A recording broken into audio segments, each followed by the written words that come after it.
What's up, guys? Welcome back to the basement. Look who's here! Dimitrios and Greg, they're both alive, having survived the massacre that is the 400th episode. We got a great show for you tonight, guys. We got 2 weeks worth of books, and we got Civil War to talk about. We got some shit going on with Supergirl.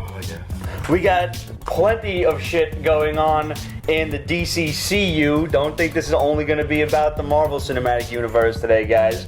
We got Boom Studios' Weavers, Chapter House, The Fourth Planet, Images, 3 Floyds, Alpha Kings, The Punisher #1. We got the Thunderbolts issue 1. We got a little preview of Scooby-Doo: The Apocalypse from Hanna Barbera. We got Satellite Falling.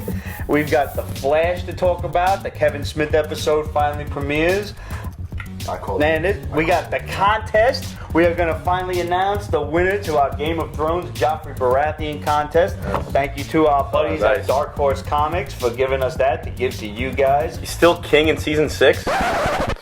We're not going to go there. I'm only up to season 3. We're not going to go there. Not going to go there. Internet, chastise him. What? Look, I can't watch. You can send all of your hate mail to questions@peachbasement.com and title it Game of Thrones hate mail and just write, Dear Dimitrios, you suck. All right. They can't possibly hate me more than this character. Dimitrios, you swallow. Ooh. Yeah.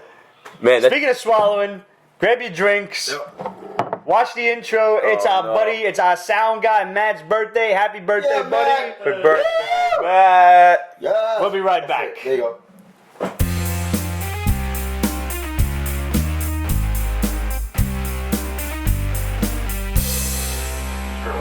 So Joffrey Baratheon is still king. Yeah, no, he still can. It's fine. So Rob didn't get the chance No, to he's not there fight yet. him. He didn't get a chance to get there. Oh, he's still amassing an army. Yeah. How many years Okay. have we known each other? Quite some time. Like 9 years, 10 years maybe. Yeah. I love you very much. Yeah, thank you. I love you too, Greg. I'm not gonna kill your dreams right now. I'm Just gonna let this one go. just gonna let it Yeah. go. Oh, Rob loses against Joffrey in the war? So are we back yet? I'm just gonna cut this one right on in. Yeah. Oh, nice little fade in. I forgot to do that setup, but yeah, I would love to see Captain Caveman back in any way, shape, or form. That was my boy. That was my Absolutely. boy. Yes. How come he's not back yet? Like shit, everyone else is coming back.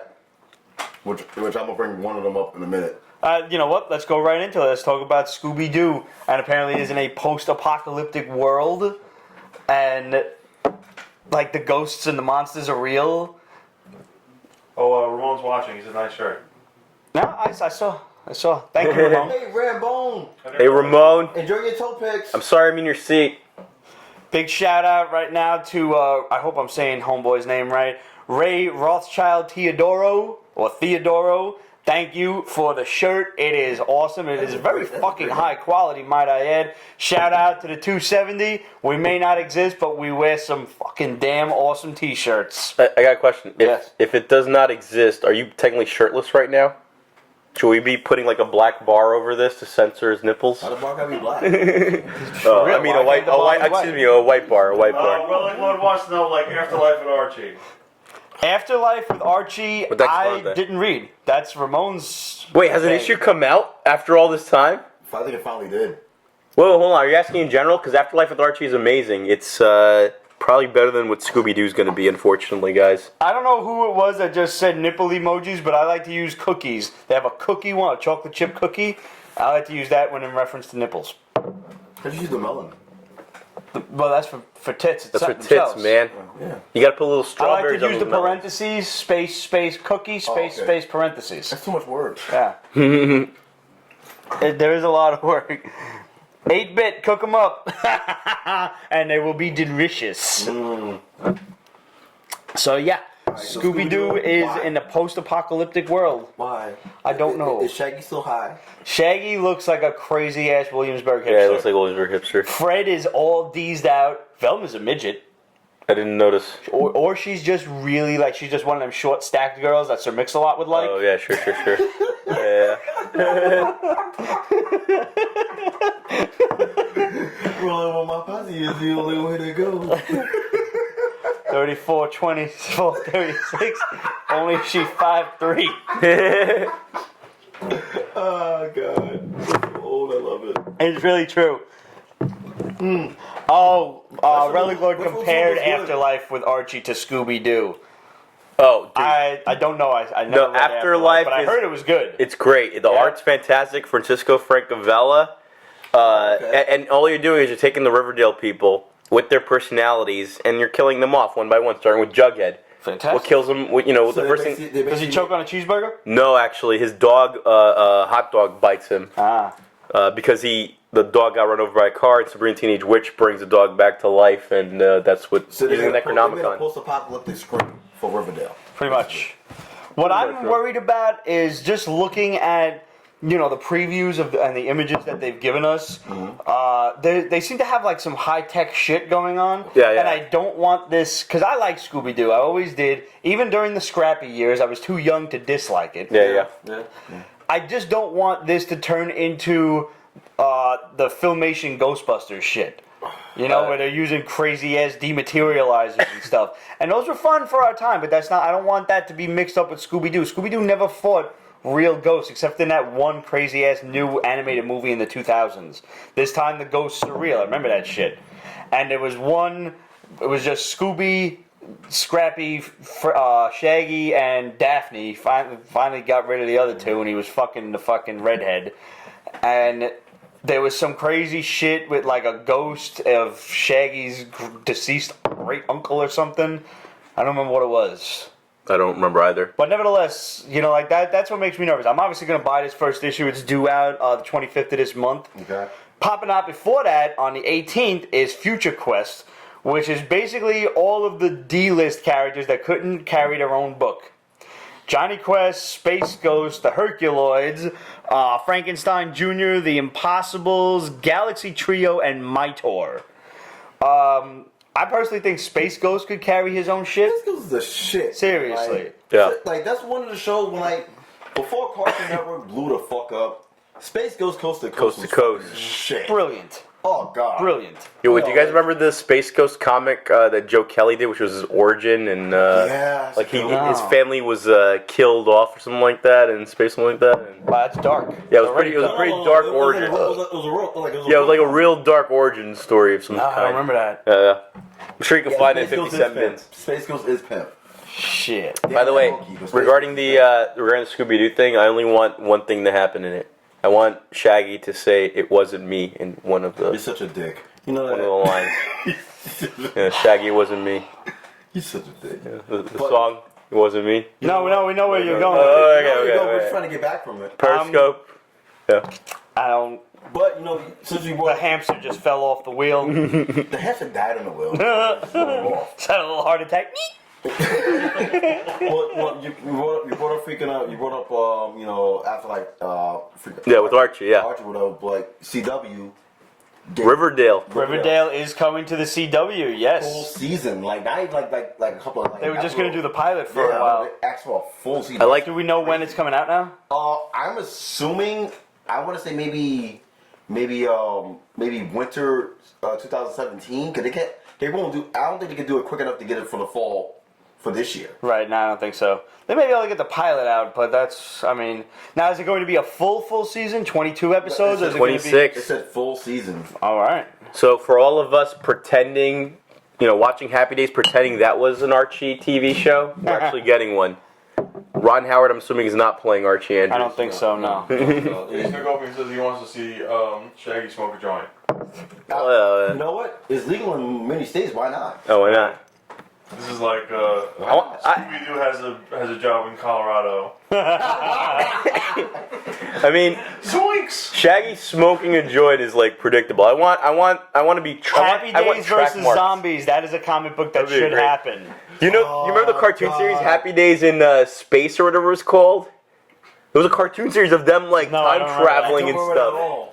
Yeah, I can see like the Fonz having to get like supplies, and he makes a jump over like just a stadium full of zombies on his motorcycle. Instead of jumping the shark, There is going to be a zombie shark in the middle. There must be a zombie shark. I didn't see Ralph the Mouth go against a zombie. I just want to see that. No, Ralph and Jenny Piccolo. If they ever get to the prison, they have to start the generator. Doesn't work. Fonz hits it and it starts working. Yes, that's great. Writes itself. Who was the redhead that Fonzie liked? I don't remember her name. Badass biker chick. Oh shit, I forgot her fucking name. Oh, Sacria. We gotta get Arnold in. He's fucking karate Arnold, kicking yeah. zombies. Both Arnolds. Those two Arnolds, man? Pat Morita, baby. I know Yeah. Pat Morita's one. Who was the other The Arnold? other was just like a white dude. Oh, the Italian guy. Yeah. Oh, I didn't realize. Ed Mariano or Ed Maraschino or Ed Maraschino. I butchered the name completely, but I know who he is. Those damn guineas and their vowels, Yeah. man. You know. Pinky Tuscadero! Job. shit. Vegetable coup. Yeah, vegetable, yeah. Good job. Very nice. I was right. I was right. Named after a sauce with no meat in it.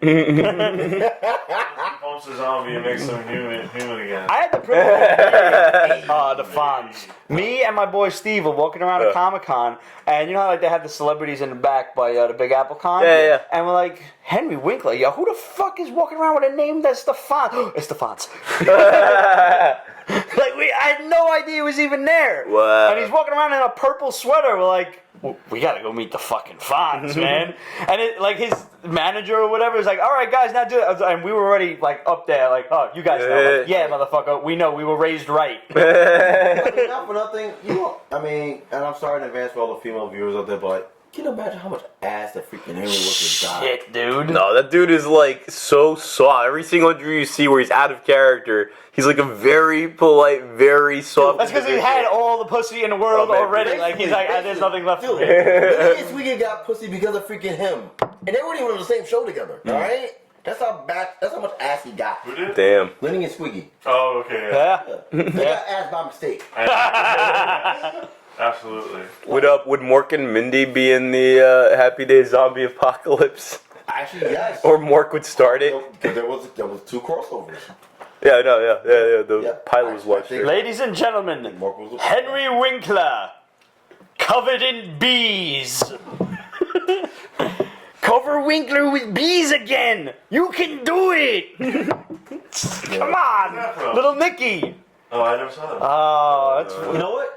You're okay for not seeing it. It's a good job. a good flick, Save man. your eyes. Yeah. That was one of his worst. Every once in a while, people refer to that movie and insist that I have to see I it. used to You know talk what? normal. It was better than Don't Mess with Zohan. It's Oh yeah, no, that was. it's pretty safe that to was say fucking if, stupid. if Pete doesn't Lucky you didn't see it. See, I agree, Jason. That was the last good Adam Sandler movie. The last good Adam Sandler movie, hands down, was fucking 50 First Dates. That was a pretty good movie. That was like that was a good movie. That Movie, wasn't a yeah, good wasn't Adam it? Sandler Yeah. movie. There's a difference. It's like pure Adam Sandler. Stupidity. Yeah. Oh, man. Although Rob Schneider was in that movie, so it's pretty. Waterboy is phenomenal. Waterboy's phenomenal. You got fucking what's the one we Best one, Happy Gilmore. Am I wrong here? Happy Gilmore's great, but the one we finally had a kid. Jordy, yes, we have heard the news about Supergirl, and we'll get into that Big Daddy was shortly. fucking awesome. Yes. Whoa, Adam Sandler's gonna be in the new Supergirl? No. Oh. You want to go to it now? You want No, we're gonna wait a little while. We can wait for it. Real quickly, we're gonna finish off Hanna Barbera with Wacky Raceland is coming on the 8th of June, and the Flintstones, who I really like the art. I like the character designs for this. Yeah. That's coming out the first week of July. Looks pretty honeymoonerish. It does look very honeymoonerish, and that's what it's supposed to be. Exactly. That's a great thing. Yeah. Oh, okay. It's almost kind of like Oh, okay. if you can imagine, because like Fred looks very bulky, and Wilma and Betty they're voluptuous, but they're thick. They're not like really skinny broads. Right. So if you can imagine a healthy mix between J. Scott Campbell and Joe Mad, that's what the art reminds me of. So I'm with this. I'm very excited about it. If this works, maybe we can even get the Jetsons involved. Who the fuck knows? Yeah. What was that a thing for Judy? There's no Jetsons because if it's all in the same continuity, Scooby-Doo, there's a post-apocalypse, so they don't get to the Jetsons' future. Blue Falcon needs to happen, seriously. You know what? All of the people that don't have their own book probably will show up at some point in Future Quest because they're going to be bouncing around through timelines and shit. That's literally the comic. That is the fucking cornucopia of Hanna-Barbera. That's everything that's left. And like someone just brought up Banana Splits, but like Banana Splits was Hanna Barbera. That was freaking that was like Sid and Marty. I don't remember. I don't think Banana I'll Split. say with confidence if you're right or wrong. Right? Yeah, I don't think Banana Split is part of Hanna Barbera. See, honest You know to what God. maybe that's what was on the ground in the Jetsons, zombies. Oh, they were never in the ground. That's genius, Roger. It was the apocalypse with Scooby-Doo. Oh, wow, there's a continuity, man. Shit gets real here, and we don't even know it. That's some shit, man. Yes. Wow. If they went to the ground, you would have seen zombies. So they need to go back in time, find the reality where Fonz cures zombies. Crisis on Infinite Barbarian. All right, let's talk about Supergirl. It is official. Supergirl is moving to the CW. All right. In Berlanti, we trust. In Berlanti, we trust. All right. Be smart. Give it the same slot on Monday night on CW. Yep. You're welcome. Because now you can expect many, many crossovers with The Flash, with Arrow, with Legends of Tomorrow. Mm-hmm. And here's the first fucking mega bomb from the shadow that we got today. By the way, we scooped the fucking Supergirl on the CW shit yesterday, officially, at about 5 minutes to noon in the AM, 11:56 Eastern Standard Time, and today it is official. So stick with Pete's Basement, guys. We know things. That's what we do. We drink, and we know things. Yes. Speaking of other things, someone just asked about iZombie.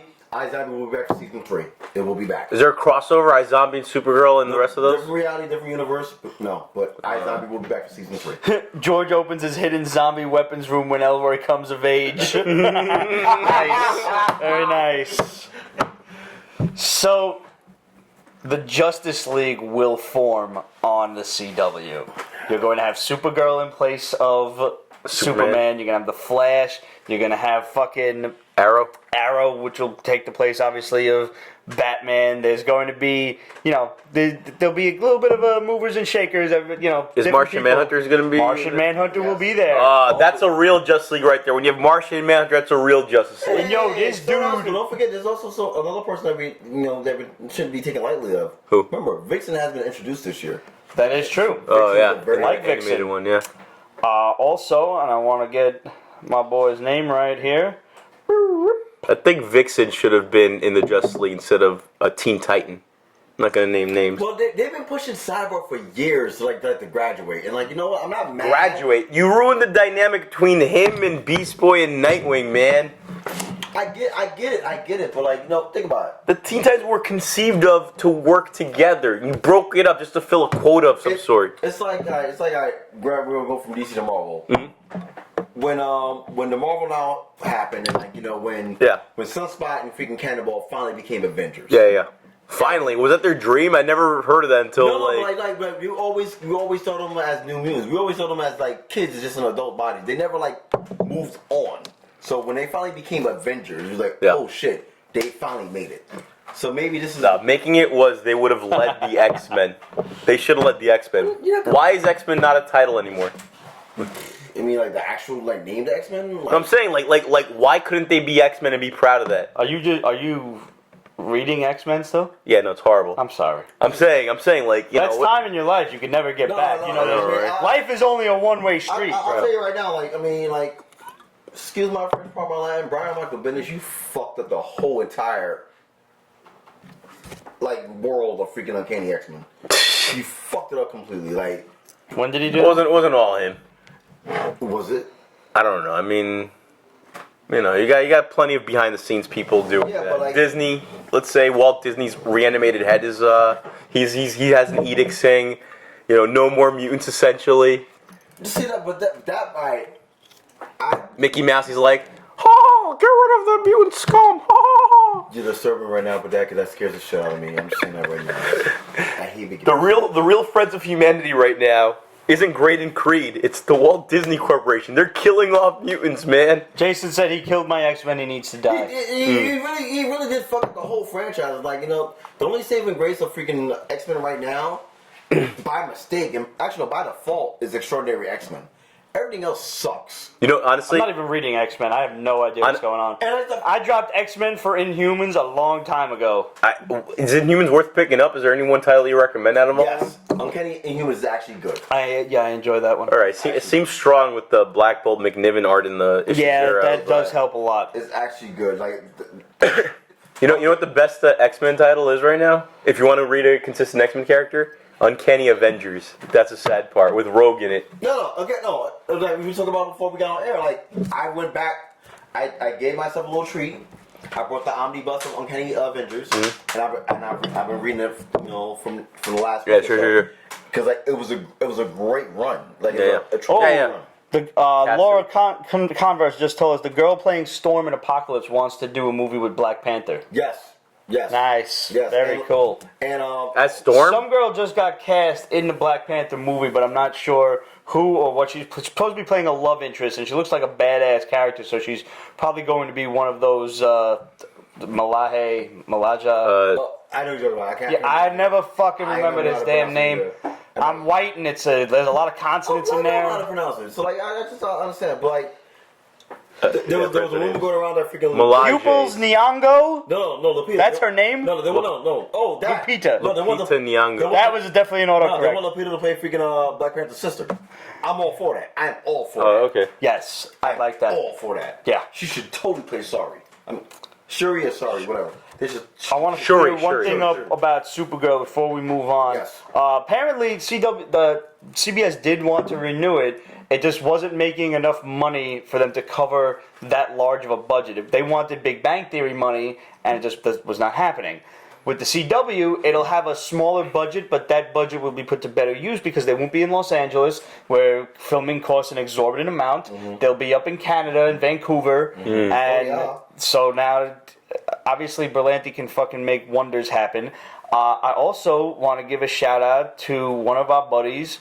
Hit me up on Instagram, Chris J. Alex, who is the stuntman for the Martian Manhunter. Nice. Apparently, he's a fan of the show and he wants to come on. Nice. So hopefully we can make that happen for you guys sooner than later. I got a question. You guys watch Big Bang Theory at all? I'm fine. I'm thoroughly behind. Cocoa Nuts, New York. Pete, can we talk about Supernatural? Yes, we can, dude. Chuck is God. Chuck has been God since about season 5, and one of my good friends, Maria, has been calling that since like fucking Jump Street, and I'm like, nah, that's fucking stupid. Apparently I was wrong. I had to eat crow this past week. Full disclaimer, and one of my bestest friends, Sharana, she killed me for this. I never watched one episode of Supernatural. Dude, it's really good. I heard it's phenomenal. Like, I heard it's really addictive. No, I'm going to Netflix. I'm going to tell you honestly,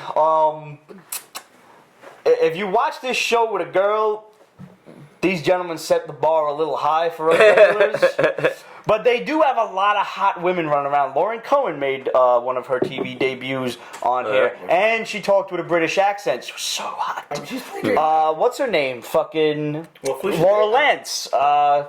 Katie Cassidy was on this show. Oh, wow. Legs for days. Yes. Right now, the girl playing the darkness, I have no idea who she is, but she's got some rack on her. Good for her. God bless her. She's actually playing God's sister. Nice. You know, like in the beginning there was the darkness, and then God said, "Let there be light." Well, that was basically him casting out his sister. Oh, she's dark. Oh, I get Pretty it. fucked up. Speaking of darkness, good job, Lucifer season 2. Lucifer, season fucking 2. I would not be surprised if they got the idea for Mom from this season of Supernatural. The chick who played Abaddon was hot. Yes, she fucking was. Yes, she was. No, just the finish up on the Supergirl thing is we talked to this many weeks or months ago. Darth Myers, thanks to everybody for the Thomas Alsop. Darth Myers contributed to the 400th episode. He sent in one of the questions that got these two gentlemen rocked. What was the question? I don't even remember. I don't know which question it was. I say timeout. So, in return, we sent him a copy of the graphic novel of Thomas Alsop. Collects issues 1 through 8, which is basically like it's kind of a, fucking fucked up Scooby-Doo story. Nice. Basic Monster Squad, nice. That was a fucking hard-ass question, but Steffi almost got it. I like the flashbacks in Thomas Alsop. He has a really cool, strong pilgrim story. Yeah, no, it was really good about ghosts, and he he not only protects people from the ghosts, he protects the ghosts and makes sure everything's copacetic with the supernatural and the balance. They call him the Hand of the Island, which is fucking badass. Your boy Chris Manhattan itself Miskowitz chose him. That's a badass. That's your boy Chris Miskowitz. Chris Miskowitz and Palais Schmidt. Yep.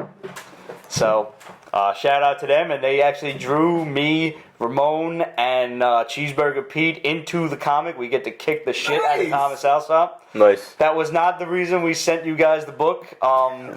I mean, that was part of the reason, but it's also a really fucking good story, and I try to contribute as much as possible to the sales of this book, so Boom Studios will get off their ass and make a sequel already.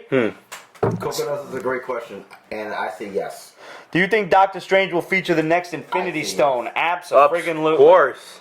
There's no question about it. My guess is it's going to be the time gem in his little Gumasikam there. Yeah. Because the soul gem is going to have to be with Adam Warlock, and that's going to show up in Guardians Volume 2. Is Adam Warlock definitely showing up? Of course he is. We got Wonder Man showing up for some reason. I have a guarantee that Warlock is in Infinity War. Oh yeah? Yes. How are you guaranteeing it, Pete? Because I'm good that way. Give me proof. I want substance. Because the Shadow knows, and no one knows what evil lurks in the hearts of nerds like the Shadow knows. Shout out to the Shadows always. Damn right, man, the Shadow. Oh, Pete, I saw Civil War and I'm flipping out. I have such a crush on the Vision. Amy, the Vision is fucking awesome. I do appreciate his fashion sense. Oh, yes. I hate to break the news to you, sweetheart, but he's gonna die. What? When? Fucking Thanos is going to rip that gem out of his head. Do you think he's going to ask him nicely? No brainer. Well, we don't Was know that a what. pun? Listen, we don't know what Thanos is like. There's a pun. Amy said shut up. I'm sorry, honey. I'm sorry. Look, it's a I wish it didn't because I really like Paul Bettany. No, he's doing a great job. Well, does he need the gem to live? No, we don't have Jarvis. We don't necessarily know that. Yeah, we don't know that. Jarvis doesn't exist anymore. Yeah, there's no Jarvis. Is gone. Very true. Very true. Jarvis is like, who's the chick that's doing it now? Friday. Friday. Yeah, Jarvis is done. Don't do this to me, Pierre. Pete, I'm trying not to. I'm rooting for it, but I have a feeling it might happen. It might. I mean, When is a door not a door? When it's a in jar. the Avengers. When it's a Jarvis. really? Get out. You're on timeout. I need another beer anyway. I'll be right back. All right. We'll be here. I'll have what you're having. By the way, guys, speaking of, since we're slowly kind of walking into the whole Civil War conversation, I want to give a shout out to our boy Jonathan Moreno. Right now, we are unofficially running a contest as we do every week. Whoever gives the most hearts on Periscope usually wins like a new comic book or something that we'll just mail out to you, but this time I'm going to save myself the postage. Jonathan was kind enough to donate 2 download codes that he got because for several graphic novels involved in Civil War. So Nice. to the 2 top people who give the most hearts on Periscope, I'm going to email you each one of those codes. Nice. Do it. Pretty fucking cool. So thanks, Jonathan. Can I mind if... Go for it. Thank you. Sweet. Go for it. Oh man. No, skip me. No, it's not mine. This is mine. No, Alright, I guess I'll... That one's mine, Oh, motherfucker. okay. the host goes first. Yeah, skip me. Actually, technically the house goes last, but that's alright. Wait, who's this? Thanks. Who's mine? I don't know. Alright, I guess that's probably Matt's. Hey, alright, there you go. That's yours. Alright, here you go. Yeah. Yep, polish it off, sir. That's what she said. Wave to the good people, Matt. Birthday, Matt. Happy birthday, Matt. Birthday, yeah. Yeah. It's your old pal Roger, Mom. I've won enough and my thumb gets tired. Yes, Roger's behind the camera. Roger is behind the camera, Amy. Matt is behind the soundboard. Coconuts says happy birthday, Matt. Thank you. Thank you, everybody. Yeah. Coconuts, are you a fan of the Marx Brothers? Because every time I hear that name, I think Coconuts. Yeah. And if you're not, you should be. Go watch that movie. Who hasn't watched the Who hasn't watched the Marx Brothers? Like, that's like... Vinny's cousin. Oh, Vinny. Hey, what's up? Pete, you fuckface. She knows. Yep. Oh, Alicia, it's you. Well, Alicia, are you a fan of the Marx Brothers? I don't know. She Fucking no. I don't know. must be. She's a fan of Karl Marx. Yeah, duh. Okay, making sure. Happy 50th birthday, Matt. Hey, are we talking about Civil War yet, or no? We are talking about Civil War officially now. Can I ask the question I was asking before? Absolutely. For it. Is Captain America a virgin? Ooh. He said this off air, and I was like, no way. But then I thought about When did he have a chance to have sex yet? Obviously, Peggy was a little. I mean, she was in the bed and she didn't look like she was moving too No, much. he didn't. Big and Vincent, When she was yes. dead, dude, in Civil War? That's cruel, No, dude. and he was visiting her when she was all Alzheimer in the Winter Soldier. Right, I don't know. So She wouldn't have even remembered. So when she was 95 with Cespedes, that's when you said he had sex. That's what he's saying? That's what he's saying? I mean, you see the size of her tits when she was young. They probably didn't get much smaller. They're just a lot lower. Amy says yes. Alicia says I ain't yes. feeling that Big and Bucky. Vincent says yes. Everybody says yes. Cap's. He must be a virgin. Ooh, Dr. K says he suffers from the ultimate shrinkage. Right, because he was on ice for so long, he's still recovering. How much of a man crush does he have on Bucky? You know what? Is Bucky a virgin? No, Bucky's definitely not. No. Yes, he was with the Serpent Society chick for a while. Madam Viper, I believe her name was. You know what? I'm gonna go. Buck Buddies. Who the fuck said Buck Buddies? I'm gonna be in the minority. I'm gonna say he did get laid. You know why? Steve Rogers? No, because he hung out with freaking Sam.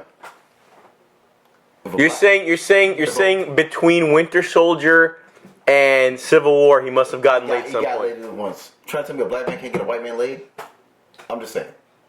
I mean, it's all about environment and context, man. After Civil War, they jump into fighting Hydra, Dude, man. he's 6'3" and dreamy. Someone had to lay that. Someone had to give it to him.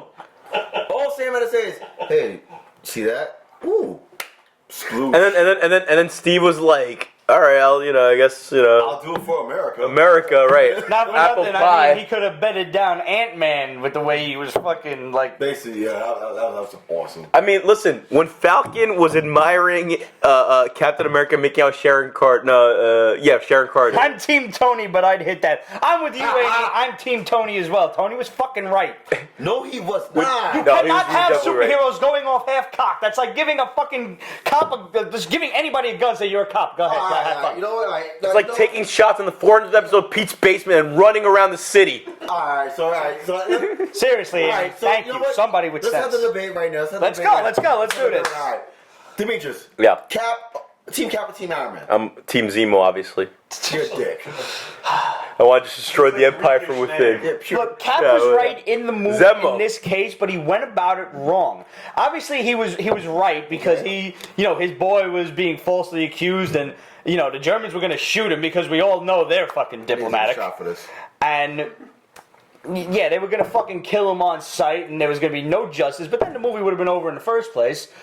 He was right to protect his friend. And yes, there are some times where you're going to have to go outside the law, and at some point you break the law. Yes, but that's why you have that's why you have the Marines, you have the fucking Army, you have the Air Force, then you've got the motherfucking SEALs, the Rangers, and everybody else doing these black ops shits that are not on the books. You're a fucking Avenger. You're a Captain Motherfucking America. You are the face of the nation. You need to be sanctioned. Okay. You need to be the face of the Avengers in public doing what the public deems you should be doing. And if you need somebody to go in somewhere where they shouldn't be going and kill some motherfuckers that they shouldn't be living anymore, you send your Bucky. Okay. So What if they made nerds register? Oh, I'm not man. registering. Yeah. I'm not I don't qualify. I don't qualify. On what grounds am I registering? Oh, wait. Time America. You want American? out. Time out. What did you just say? Well, I mean, Cap has a reason to be registering. He's a super-powered fucking guy. No. What was the Yeah, exact but you're thing martial artist, What man. the exact word you just said? On what grounds? That's why I'm Team Cap. Oh. That's why I'm Team Cap. But they have superpowers. I get that. They can blow things up with their minds. I get that. But If I could do that, You would have to be registered. I would probably have All to be right, registered. being Team Zemo, and these guys are starting to get along. I'm going to reveal in video that Greg has slept with your ex over here. Dick. we're gonna fight to the death over here. Probably. Worse, If you want a podcast, you have to be registered with the government. Honestly, Oh, you are kind of registered though in reality. With the iTunes. Yeah, you're registered with iTunes. You might as well give your information to the government. I mean, we can say Require a semen sample. we can say with total accuracy that I would have a significant problem getting into a fight in this day and age because I am kind of registered with the government. You know they do palm fucking prints now? For podcasts, that's You can't insane. touch shit. Yep. Wow, that's insane. My thing is this. The way that Cap went at it, was it kind of braggadocious? Yes. But he had the right to do it. Because basically, the whole Sokovia Act was basically, you know what? You're mine.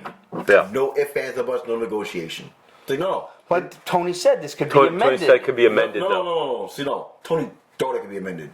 But the reality of it was not. But that part isn't true though. We don't know if it was amended or if it wasn't amended. We know it's As a follower of Zemo, freaking Thunderbolt Ross is freaking juggling his balls and counting his head. Laura said she has a friend that saw Civil War 13 times. That even beats you, bro. Wow, beats you, I man. saw like 5. So I'm only on 2 so far. well played. man, is that what I registered at Patreon. is that what And my thank you, sir. Yes. Thank you. Spider-Man is the only superhero I'm legally allowed to be attracted to because I'm jailbait.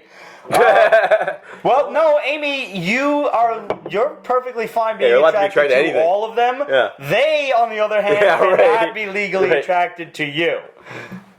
Team Watchtower, nice. Also, I'm pretty sure the actor's 19. And actually, Spider-Man himself as an actor is 20, so there's kind of a gray area for you. I mean, Am I legally allowed to be attracted to Marissa Tomei, by the way? Yeah, absolutely. Yes. Dude, I'm gonna tell you, that was the worst casting was Marissa Tomei for Aunt May because I can't see her having a heart she's a condition. fucking- Agents of She's a S.H.I.E.L.D. But I'm not mentioned the complaining. Superpowered She's a cougar. Registration Act. I'm not yes. I'm not Dude, complaining. I I'm had not to think complaining. Marissa Tomei when she was on a freaking different world, alright? Oh, yeah, you blend. Yeah. So Imagine you're a deer, Yeah. and you're thirsty, Yeah, and you so- put your little deer lips down to the brook, and BAM! All of a sudden, some hunter blows your fucking brains out. I ask you, are you gonna give a shit what kind of shoes the son of a bitch was wearing? Is that my cousin's I video? paraphrased, but yes, that was my cousin. Yeah, that's pretty good. That's great, actually. That was great. Listen, freaking. You know she attracted bald men, by the way? I was Do watching you have any Seinfeld. tips for dealing with depression and suicidal thoughts? Yeah, I drink. I drink until I fall asleep, and I don't own a fucking gun that is loaded. Yeah, we have a lot of axes and swords, man. Serious thoughts. Alcohol, yes. Sex, a lot. Hey, what happened to Tony's drinking in this movie? That's Anyone notice terrible that there? advice.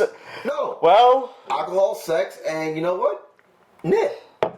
Nick, It's very therapeutic. Knitting? honestly, in all good, take up martial arts.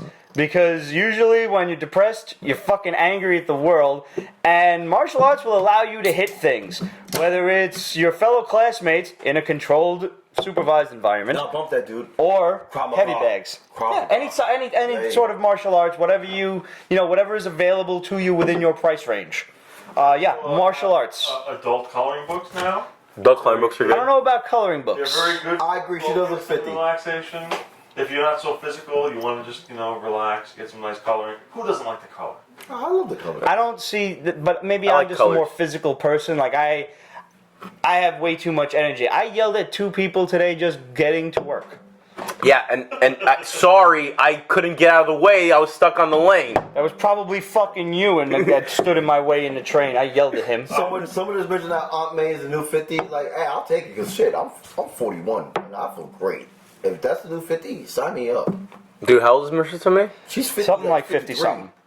Damn, You dude. all think that shit's funny? She looks great. Knowing Pete, I fully believe he yelled at 2 people on the way to work. Yeah. No, he's lying. He probably left that. Yelled at 5. He yelled at us before he started the show. He yelled at me and You Greg tell before he us started all the the show. people he choked to death. He yelled at, I believe that. Tony totally wanted to bang freaking Aunt May. Shit, I wanted to bang out. I like the fact that they actually brought up, it's like, you're ridiculously attractive. And Yeah. But you know that the majority of the first 100 issues of Stan Lee's Spider-Man, Aunt May is constantly on the verge because of her heart condition of dying, and that's why Peter can never tell his very loving, very trusting dude. aunt. How is this aunt gonna have a heart Aunt May's condition? been like 75 for like 75 years, okay? Yeah. Like, literally. So what? It's true, like, she was definitely, I always imagined that was his great aunt. Yeah. Because she's a fucking 106. Is Joss Whedon scheduled to direct any more Marvel movies? Not that I know of. Not that I know of, no. Looks like the Russo brothers have kind of taken over the reins. Good job by them. And yeah, so far so good. We clearly know... Dude. Hey, can I mention one aspiration? Because we've actually been really good about not so far spoiling the movie. Yeah. If you do want to catch the spoiler version of our review for Pete's Basement, I'm almost done editing it. It should be up before this episode, sometime this weekend. Myself, Ramon, and Cheeseburger did it. Hopefully you caught that on Periscope earlier this week. But this was one movie that, once again, we managed to not get Avengers Assemble. No. And I believe they didn't yell it. They didn't. Oh, it's true. I believe that they were waiting for Infinity War. Don't yell it once. He only yelled it once. When?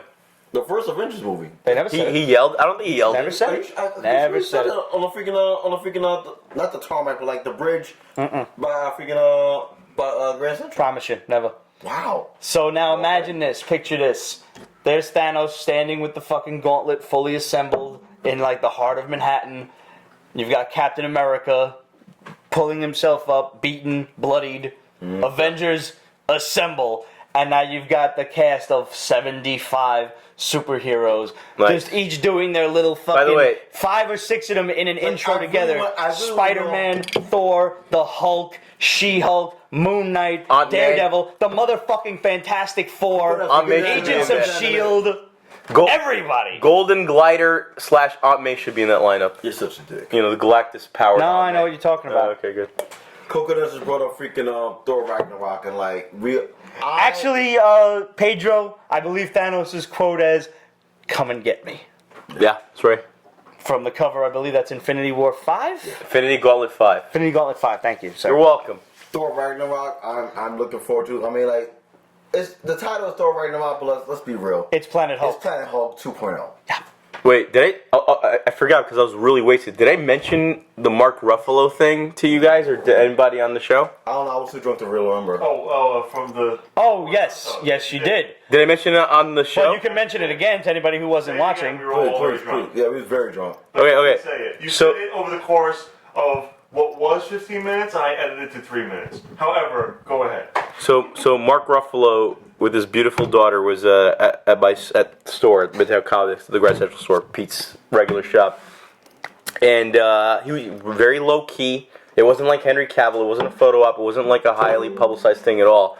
But he was just there casually. His daughter was running around like looking at different things, looking for Big Hero 6 stuff.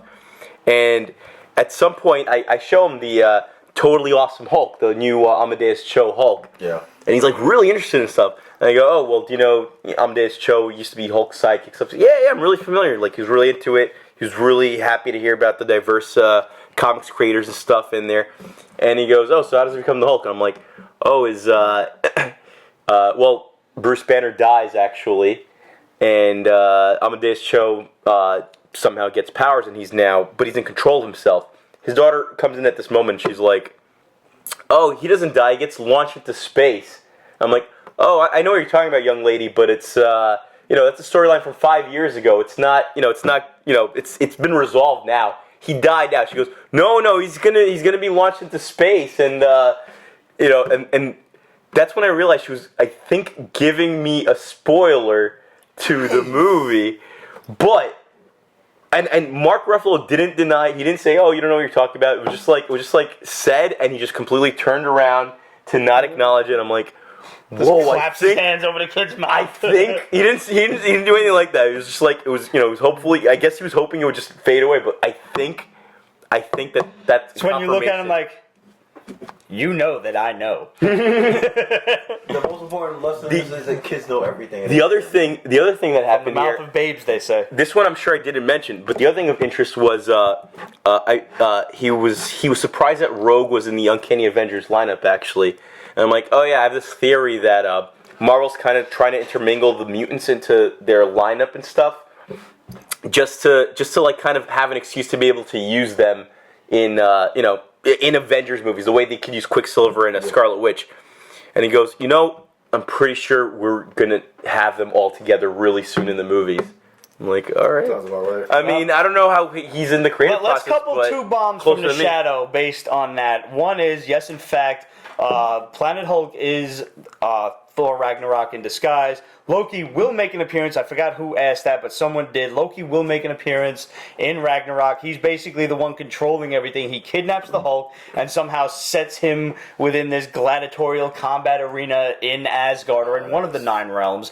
Surtur will make an appearance. He's the one holding Odin fucking hostage, because remember last week's left, Loki's sitting on the throne of Asgard. Mm-hmm. There will be, I'm sure, a gem of some kind mentioned, thrown in somewhere. There is one of them in Asgard. I forget which the fuck one, but one of them is there. Space. Yes, the space gem. Space gem. Yeah. Now, the one thing that I am me hearing about Planet Hulk, me wanting Planet Hulk, Thor Ragnarok. There's only one character I'm dying to see. Who's that? Silver Surfer. No, one alien species that I've been dying to see. The Brood. Yes. Yes. But that's X-Men, man. No, but if Fox is getting in bed with them, maybe we'll see it. Well, see, that brings me to my next point. If you guys can remember, that was very good. High five. As you guys remember from last year, Marvel skipped San Diego Comic-Con. They didn't have a booth. They did not do any big reveals or anything like that. DC outlined their whole schedule and this and that. Marvel said, Marvel did their own little private event in Hollywood, like a couple of weeks after, 2 to 3 weeks after. I don't forget what the dates were. Yeah. This year, Marvel is skipping San Diego Comic-Con again. So is Fox. Whoa. These guys are like the 2 people in the office that everyone knows is fucking, but they won't say that they're fucking, but everybody looks at them like they're fucking. So, guys, the jig is up. They're just hanging out. At this point, you can fully expect Fox and Marvel to outline their plans for the next 5 years, which will include the Russo brothers getting what they want and getting Wolverine in Infinity War. Oh. You will get the Fantastic Four in Infinity War, much the same way that Spider-Man arrived in Civil War. No origin, no nothing. They're just bang. They've been active for a while. Here they fucking are. 2020 Marvel Phase 4, I promise you, is Avengers versus X-Men. Oh! You can probably expect that this year after Comic-Con. Yeah. Oh. You heard it here first. Because maybe they said for New York Comic-Con. I don't think so. I think they'll want to just have their own press, invite everybody there. Fair enough. Dude, when you have when you've outgrown the events that you're invited to, you don't need good word there. Yeah. Fox wants desperately to do a Spider-Man Deadpool movie. And they can't partner with Sony unless they partner with Marvel. And we know that they've been ass-fucking back and forth with Marvel with the Legion show coming and Marvel doing so much to promote X-Men Apocalypse. New Mutants is on the burner. Which, by the way, critics are panning X-Men Apocalypse. And just from the couple of reviews I'm reading, they're panning it for what I consider to be all the right reasons. They're saying it's too much like the 90s cartoon. Mm-hmm. What are you fucking complaining about? If that's the case, then that's going to be one of the best X-Men's out. I'll tell you what I hate about it. I hate that Matthew Vaughn showed us that you could tell a great X-Men story with none of the same characters that Bryan Singer's been reusing and using all the time. That's all it is. Why are you getting X-Darts wanted to know, what about Galactus, Doctor Doom, and Kang? Kang is fully an Avengers property because he first appeared in Avengers, even though Immortus was Avengers. Immortus Fantastic Four something. Right. Avengers 4 was Kang. Right. I think Kang was like Avengers what? 6 or 67 or 68 or something like that. Are you serious? Who was Avengers? All right, anyway. Avengers 4 was Cap, then Baron Zemo with the Masters of Evil. Yeah. Kang was like Avengers 7 or 8, give or take. Yeah. Oh, okay. Remember I just said Avengers versus X-Men. You know who the bad guy is going to be? Magneto? No. Onslaught? No. Apocalypse? I have it on pretty decent authority that it's Doom. Oh, wait, why would it be Fantastic Because why Four? the fuck not? Because it's Dr. Doom. Why would it be Fantastic Four, though? No, you know what? Not for nothing, though. I would say this. If they can get back Julian McMahon, Yo, he did a good job. He did a good job with better directing and talking in third person. Yeah, he could do They it. probably wouldn't bring him back. They don't want to bring people back from. It's Captain Caveman. Why not? I would be okay with that. They brought back Thunderbolt Ross. They brought Yeah, but that was from the Incredible Hulk, though. It wasn't from Ang Lee's Hulk, right? No, from the Incredible Hulk. But yeah. Right. There's another fucking bomb coming out. Now, you mentioned a rumor about the Thunderbolts and those other Winter Soldiers. Right. I read that online, actually. It's pretty good rumor, actually. I like the theory that the 5 Winter Soldiers actually weren't the ones that were shot in the head, that Zemo actually saved them, and they're going to be the Thunderbolts, which ties into how many Thunderbolts are in the current lineup of issue 1 with Winter Soldier. I don't think that that's going to happen, but the Thunderbolts are coming. We've seen the Raft. We've seen General Thunderbolt Ross make his reappearance. He'll You think it's going to be Red Hulk? Yeah, absolutely. Yes, it's inevitable. Thunderbolts, I don't remember if it's going to be a Netflix movie or if it's going to be Netflix or if it's going to be a movie. I can't really recall right now. But did you read the comic book while we're talking about this? I read the first issue. Art by a guy named John Mallon. This guy channeled Rob Liefeld to draw this book. Yeah. I've never seen so many mouths open in a non-XXX book. That is a very... I can honestly say there was one extra mouth open because mine was just a gape reading this book. That's a good word, a gape. Thank you. I feel like I have a pretty decent vocabulary. Yeah, you do. Your vernacular is good. Thank you. And I'm just like... You got a pretty large diction, Pete, for somebody... Wow. I haven't heard any complaints yet. It was pretty intense. You liked it? Sofa King? Really? I couldn't get into it.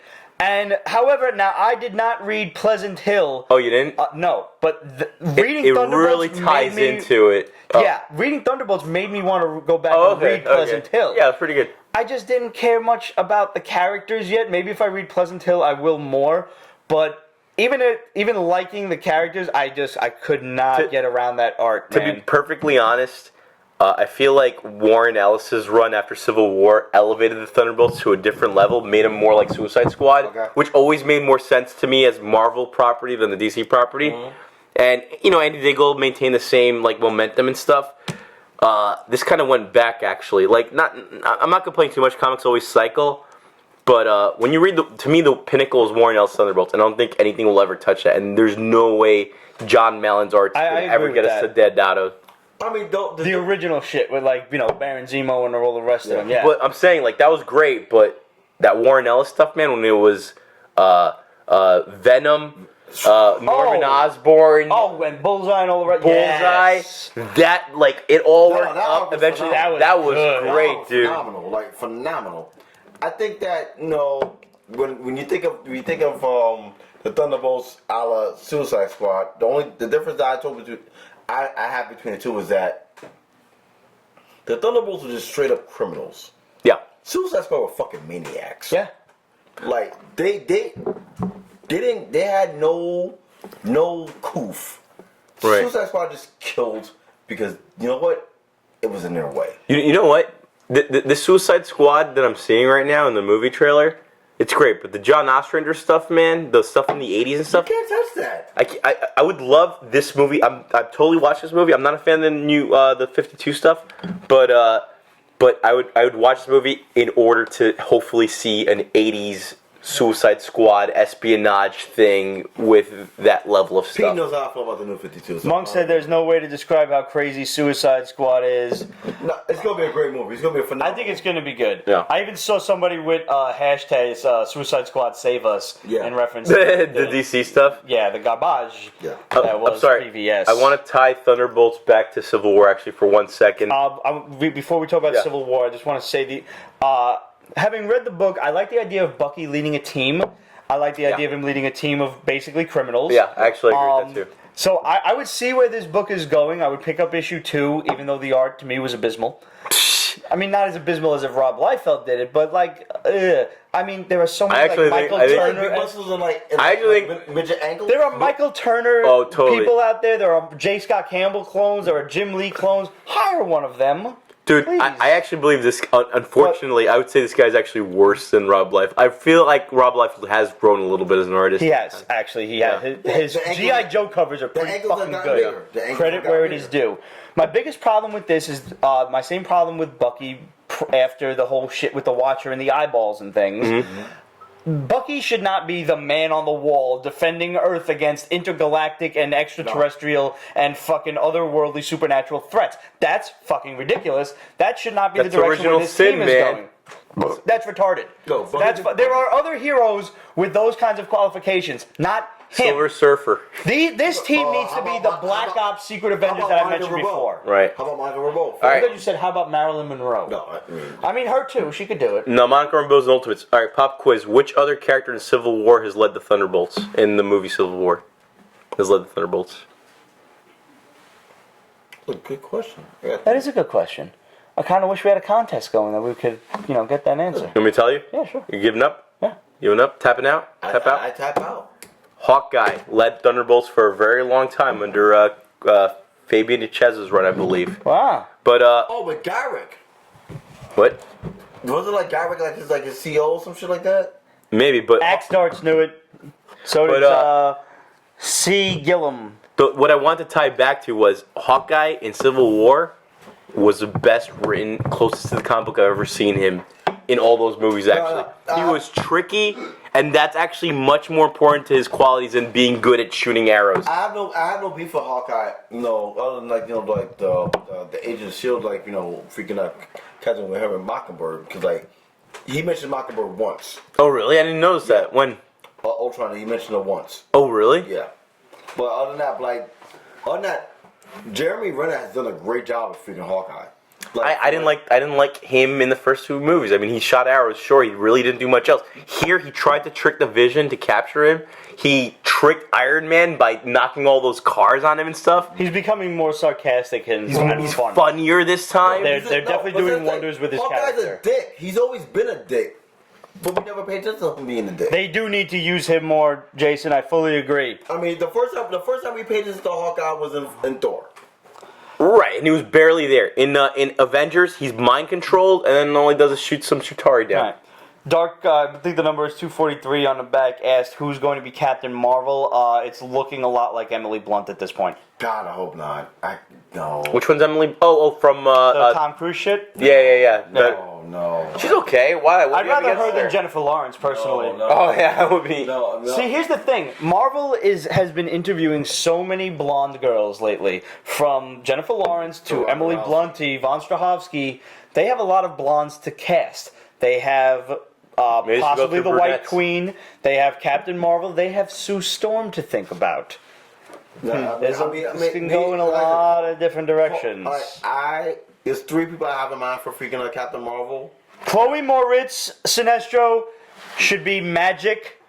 Done deal. Yes. I agree with that. I fucking agree with that. Should be Magic. Yep. No, three people I have in mind for freaking Captain Marvel. A Mission Impossible style movie with Hawkeye and Black Widow, fucking 100%. Oh, absolutely. Black Widow's getting a movie, so let's hope that it looks like that. She should have got a movie. Dude, no. I think I never agreed with that thought until Civil War. Civil War now has me following her. She's savage as fuck. She's great, but in the previous movies, she worked off of Iron Man. She worked off of Cap. She worked off of Hulk. Now she totally was her own standalone woman. She always steals the scene whenever she's in it. Laura Converse, Black Widow for life. But it always works off of her personality plays off of other characters until now.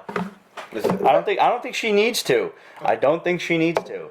First of all, can I just volunteer to be the motherfucking stuntman tackle dummy for that little leg drop thing that she does?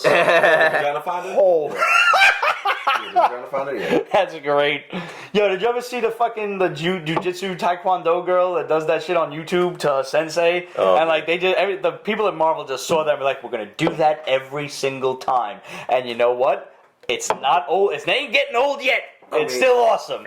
She did that shit to two motherfuckers in a row, and it was awesome. No, I'm gonna get on a soapbox real quick. This is what Disney needs to understand. They have a lot of strong female characters that can carry their own movies. Black Widow is one of many women that can carry their own movies. Captain Marvel's getting her own. Yeah, and if I had to pick who would be Captain Marvel, not for nothing, I actually would pick Ronda Rousey. She's not an actress, man. Yeah, I just don't trust No. her acting. Hey, you know what? The Rock was an actor. Look at him now. That's a valid He's point. still though. not an actor, man. You bite your tongue, really, sir. Really. Yeah, he's not an actor. The He's Rock a is the prop. man, dude. I'm not saying he's not the man. He's not an actor. He's a good actor. He's a good He's actor. funny as come on, fuck. man. He's a good actor right now. He's a better actor than fucking Vin Diesel.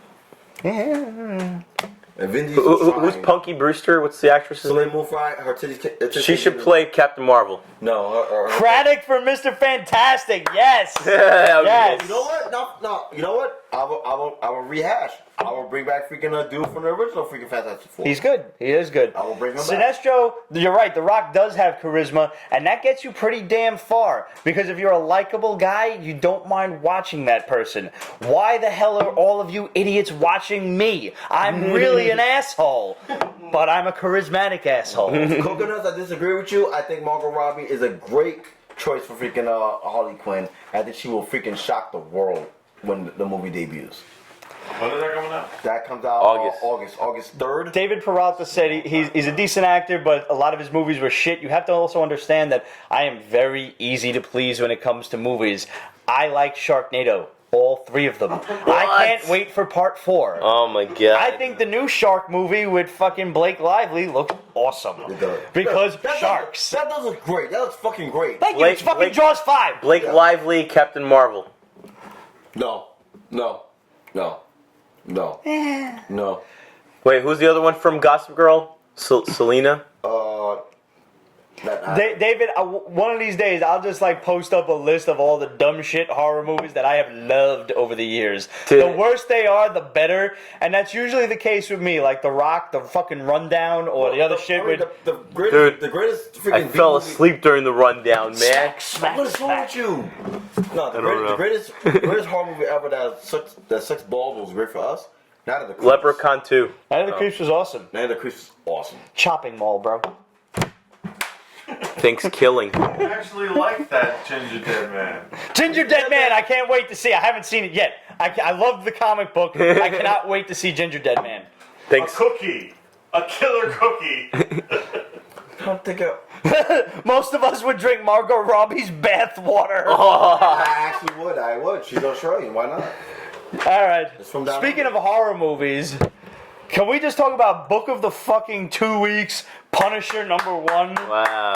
Holy shit. Holy shit. This is as max as you could possibly get without having the max label on it. This is the greatest book I've read in a long time, and I got news for any like Who wrote it? Who wrote sexist it? assholes out Who wrote there. it? Who wrote it? Becky Cloonan, a girl, wrote this. Becky with the good hair. Beyonce joke. Yes. Wow, Becky. Yeah. If this is like that girl that had like some shit to prove, like what, a girl can like fucking comics, and like all of her asshole friends are like, nah, you can't. You're just a girl. You like Wonder Woman.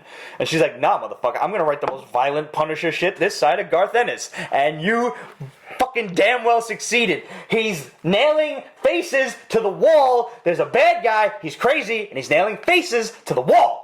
Can we give a shout out to Becky Cloonan's other book coming out right now? What's that? Gotham Academy, the best kids book out there, which is She wrote that too? Scooby-Doo. Ramon loves that book. So what kind of mentality does a person have to write something Dexter Hannibal-like and something extremely child-friendly and engaging? That's a scary That mind is to a be talented person. Yes, that's You know, scary. In this male dominant world of freaking like comic writers in general, it is a Good night, breath of fresh Alicia. air. Hi, Alicia. It is a breath of fresh air. Bye, Felicia. No, not bye, Felicia. It's Oh, I'm Felicia. sorry, I didn't understand who it was. No, not Felicia. Not by- oh, She'll sorry. kick your ass for that, though. Oh man. Oh man. Nah, just like this. Oh man. This was a great Leave job. the by gal Becky alone now. Cloonan. Great job. It was dark. It was demented. Yep. And This is Frank. This is Frank as you Just look needed at to it. see him. This is you know what? This is what for all the cats that didn't know about freaking the Punisher until they saw Daredevil season 2. This is a great jump on point right here. It continues on. Frankly speaking, it's Such an asshole. it's not for those with weak stomachs. No, it's not. It is not. Somebody. Amy's sleep is for the week. Right, keep watching The Basement. Somebody mentioned they wish they saw more of the Punisher in here. Yeah, it was a bit of a setup with a bunch of the bad guys and the side story and everything, and Frank showed up for a little bit to just shoot some people and then run into one of the bad guys was like an old army buddy of his. Yeah, Simplify. And Frank let him go because they're fellow Marines. Now, Marines, man. you know Frank don't give a fuck about shit like that. Mm-hmm. So you have to understand that Frank's got a plan. He's gonna follow him, see what the fuck is up or whatever. But he feels like maybe this guy's not all bad. I think he kind of got that impression from him. Like, he's my friend. Maybe I'll give him a chance. But if at any point this proves to not be true, have no fear that the Punisher will put 2 slugs in his head. B-Tash just said, I hope I got this correctly. B-Tash 121 said that this felt like more of a Punisher 0 than a issue 1. I'll agree with that. I agree with that as well too. But I think that this Becky, the way she wrote this, it was very plot driven, and she's telling the story. Like, I have a rule with not only comic book but with TV shows. I'll give you three issues of episode. Okay. I need to know where you're going, how you got there, and what's next. So that's why, a couple weeks ago we brought Black Panther. Right. That's why I'm giving it I give it 3 issues. I need to know what the end game is. Issue 2 was out, I think, this week. This week, yes. I didn't read it yet, but I do have it. Yes. I got a quiz question. Which other Marvel character is Marine? Besides Rogue? No, Marine. Besides, a Marine. Yeah. Other Marvel character. Oh, wow. It's a pun, actually. The answer is a pun. Wait, is it Fury? No, he's an army. Namor is Marine, because he's underwater. You know what? I can't. Go get us some more beer for that. Agreed. I'm just going up the camera to front. I can't. And while we're getting beers, let's talk about let's talk about 3 Floyds Alpha Kings. Course of Blue Moon. Blue Moon, please. Course. All right. Thank you, sir. You, sir. Thank you, sir. Fire. Jason Gomez says you're fired. Oh, man. It's okay, we don't pay him. Like, So. really, Marine? Really? Yeah, it's underwater. Pun. Don't punish me. Oh, God, Wow, that's For 2 my in a Marine matter joke. of you seconds. should be a writer, dude. You should be a writer. That was good. so you can write it on death? Who could the Lucifer actor play in the MCU? Namor. Yeah, you can see that. Namor is coming, by the way. There's a bomb from the shadow. Namor is coming to the MCU. To what? To what movie property? To the Doctor Strange? Infinity War. Oh. Did you read the Punisher Daredevil that came out last week? This I'm actually reading it digitally, and it's an awesome Infinity comic. Wow. Like, if this is what Infinity Comics are supposed to look like on the tablet, I have no problem downloading the shit because the panels pop up like it's a damn movie. I'm still thinking about the question. Like, no, not for nothing. It's going to be a cop-out. I wouldn't mind time I was playing freaking Damien Hellstrom. Okay. Yeah, but that's He's coming too. He's coming to Jessica Jones season 2. Yeah. Damien Hellstrom? Yep. Oh, I'm gonna watch it. I moved the camera. Oh, you did? You're gonna have to do something with the camera because I moved it. All right. That's You're right, a yeah. douche. Oh yeah. So Oh, what dude. you have to do. I'll cover it with something. Diamond wipe. Slide whistle. No, I'll cover it with a panel because we're in the middle of a conversation. That's right, baby. Cheers. Whose birthday is it? Matt. Yeah, man. Happy Yeah. birthday. Yay! Thank you, everybody. He does it for you, the people. Every week, man. And Matthew also wrote the theme song. Mmm. He wrote I didn't know that. No he shit. wrote all of the theme songs for Pete's Basement. Every variation of theme song for Pete's Basement. The 400th episode. Question. Sort of. I didn't do the 400 episode, but I did other like 300, 200 episodes. Well, I know you did that 100 shit. No, Good every job. 100 episode we use your game show. you theme used song. my game show theme. Okay. Hey, did you write a theme song for the X-Men 90s cartoon? Yes. No, I did. Yeah. Somebody asked you if you're God. Someone asked me if I was God. So somebody had mentioned Namor I haven't seen versus the Ghostbusters movie. Namor versus the Black Panther. Yes, it's going to happen. Dibs. Can we talk about for a second how fucking amazing the Black Panther was in Civil War? Yeah. Yeah, that's a good question. Wait, hold on. Matt, what's your birthday wish? My birthday wish. Well, if I told you Tits guys, in the basement. Tits in the basement. Tits in the basement.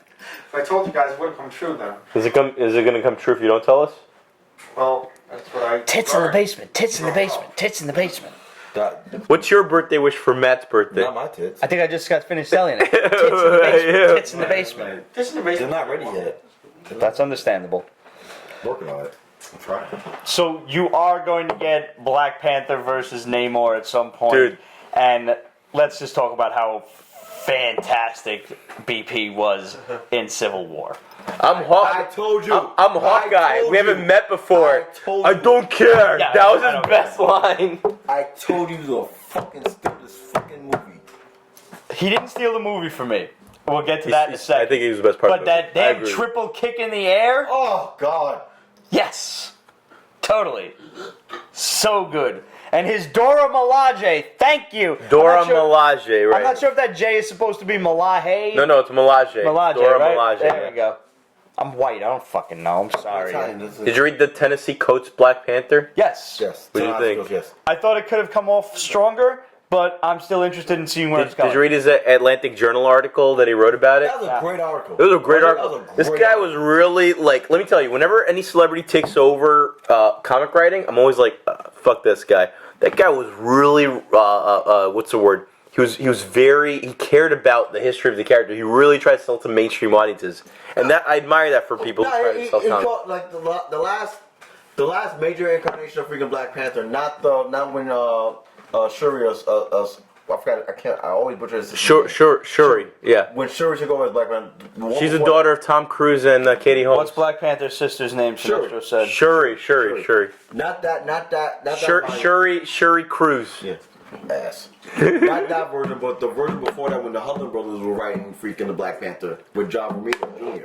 Right. Reginald Hudlin. Right. Oh, that one. Yes. Yeah. Yeah. That, he called up Reginald Hudlin to get some Notes? insight. Oh, really? Stuff. Yeah. Good for that guy. And he took it from that. It's like that tells me that you know what? He Not cares. only He do you care about cares. the character, but you want to make sure that you leave your stamp on this book.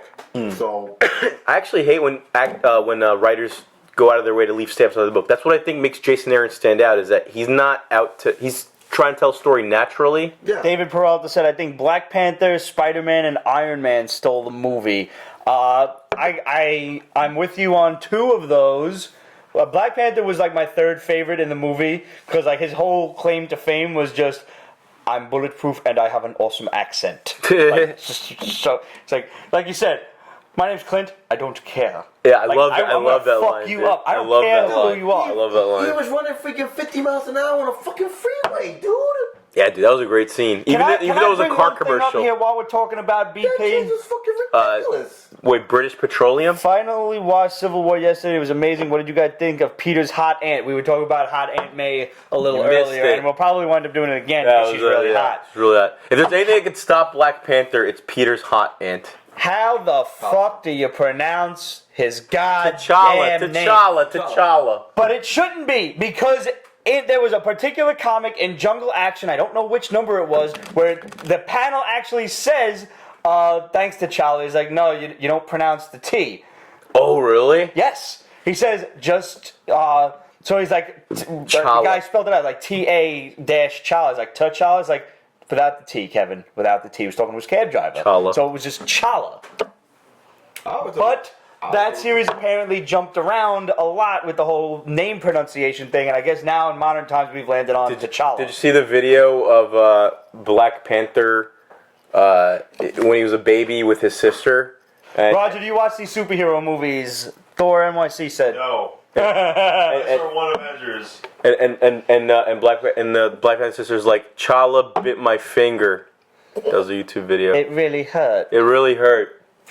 Chala bit my finger. So- What I will say is that Marvel has been emailing us like promotional stuff for comics coming up. We usually post as many as I can.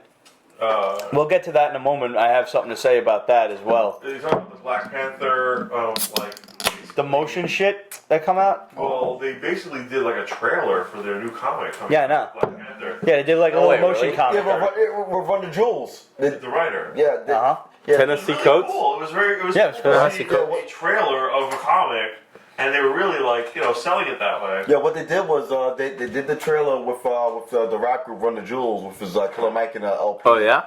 And like they had that as the soundtrack to promote the comic. It's freaking awesome. Yeah. Killer Mike is part of Bernie Sanders' campaign. Yeah, like the one of the main. So did Bernie Sanders promote Black Panther? It might be possible. Totally misconstrued. It might be possible. You know what I mean? So I do want to say, since somebody brought up Aunt May and how hot she was, best Spider-Man on screen to date. The kid was amazing. Yeah, he was great. He did a fantastic job. A lot of people's biggest complaint is that Spider-Man seemed shoehorned in. Well, he was. The deal with Sony didn't finalize until midway through filming, so yeah, they had to fucking crowbar his ass in there. But for what they did a damn good job. They maximized it. And don't get me wrong, Wait, where's he from? Queens. Oh, Brooklyn. That's one thing that would have... The only thing that would have made it slightly better is if once, Spidey's holding the thing up, he's like, you got heart, kid. Where you from? Queens. Brooklyn.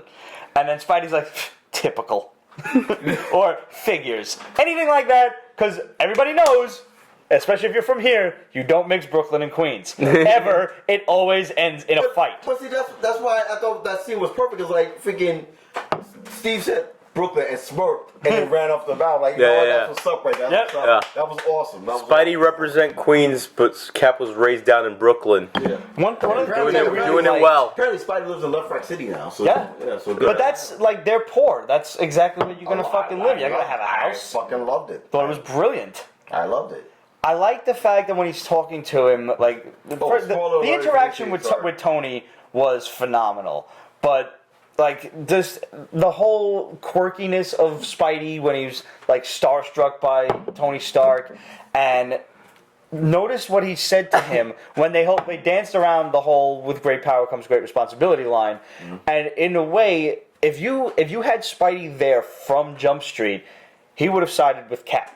Yeah. Based on what he said to Tony when he said, when you can do the things I can and you don't, and bad things happen, they happen because of you.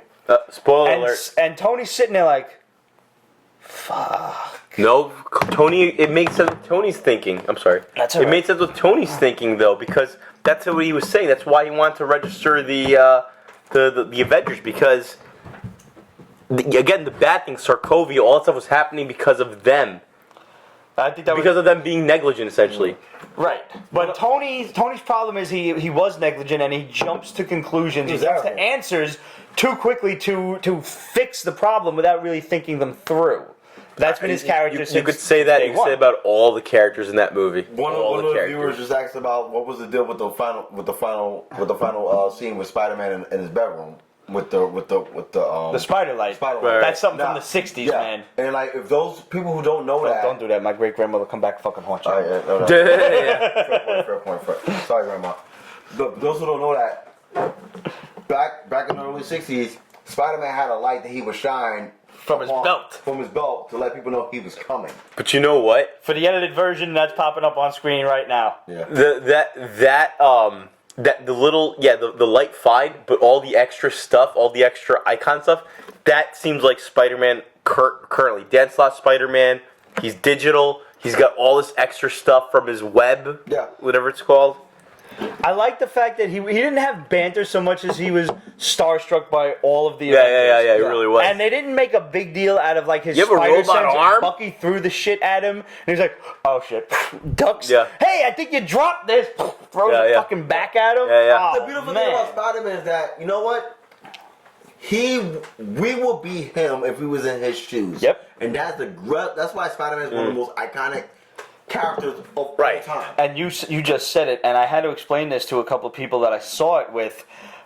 He caught his arm. Did you notice how many people struggled fighting against that arm in this movie? Yeah. And Spidey's just like, boom. Whoa, dude, you got a metal arm? Spidey's fucking the strongest guy out there. And I'm not sure of Tony's power levels in the suit, and I'm not sure of Vision's power levels with the gem in his head. Yeah. But with those exceptions, Spidey's the strongest guy on that field. Hey, he's a borderline... On that field. Thor and Hulk weren't on that field. There's no way he can go toe-to-toe with those guys. He's not an Omega level freaking hero, but he's on the cusp. Yeah. Yeah. Angry, You you know- can lift about 40 to 50 tons. Regularly 10 to 20. You know that whole scene of him like lifting that the Daily Bugle? Yeah. But the scene where he's lifting the truck or whatever. Oh, yeah. That's an homage to Spider-Man 31 or whatever it was with Doc Ock. Yeah. When he's trapped final- under the thing. Yeah, that's what it looked. That's totally what it looked like. Vision just bedazzled. Vision's bedazzled. But that being said, I think it was Dark 243 that said it. Fucking Ant-Man stole the show from me. Oh yeah, you think so? Now, we became Ant-Man, yeah. we dropped the bomb on that about that like sometime months ago, and I forgot about it. G.I.M. And then when he's like, I got a big distraction, but I can only do it for a little while. Last time I passed out, and I'm like, oh shit, they're gonna do it. And he opens up his little wrist thing, he's like, dials that shit up to 11. Yeah. Wow. Yeah. Fucking Giant Man, are you kidding me? Yeah. And he's like, little man is big now. The dialogue was so good. It's like, is anyone on my team sporting some secret superpowers? Yeah, that was reveal. great. Yeah.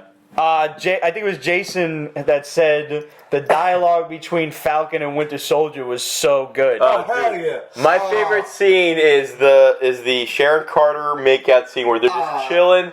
Your two boys hate each other, but they're cool with you. They're proud of you. You made out with some real bros. Because that's exactly what would happen to any one of you and us, and your boys are back there watching you go with some girl, and you look back at them and like, Yeah. I can't stand you. I know. Yeah. so he's like, you couldn't have done that before? Yeah. I hate you. Could you move your seat up? No. No. No, like Civil War was funny. It was action packed. It was plot driven. It was well done. It was dark, man. It was dark, This, too, really hey, Zack dark. Snyder, this is how you write conflict between Seriously. superheroes. They had a Martha moment. And it worked. What would you fucking do? You're gonna find out Absolutely right. one of like your boy killed yeah. my mom? I'm gonna fuck you up and him. I don't care. Oops. okay. What I knocked It's down. alright. It's insured. That was it's got dark, the man. Wait, but it's what's so Tony Stark's 100%. mom's name? Is it Martha in actuality? No. Good question. Sinestro, not Relic Lord. You fucking know Vegetable. everything.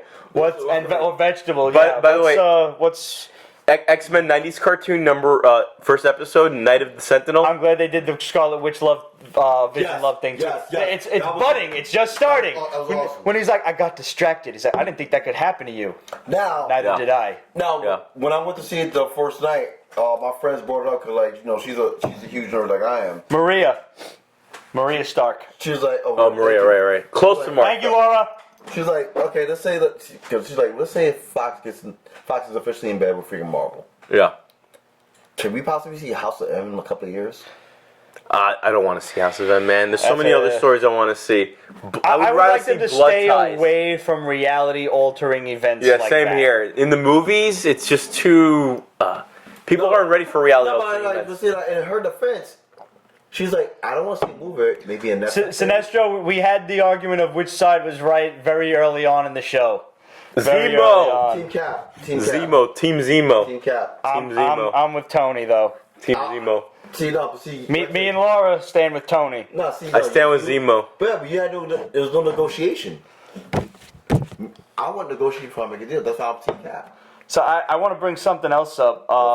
Now I shop at Midtown Comics every week, as that's where I met Dimitrios, and all of our lives are better off for it. I do drive us. So I believe it's this coming week, they are releasing Civil War issue 0.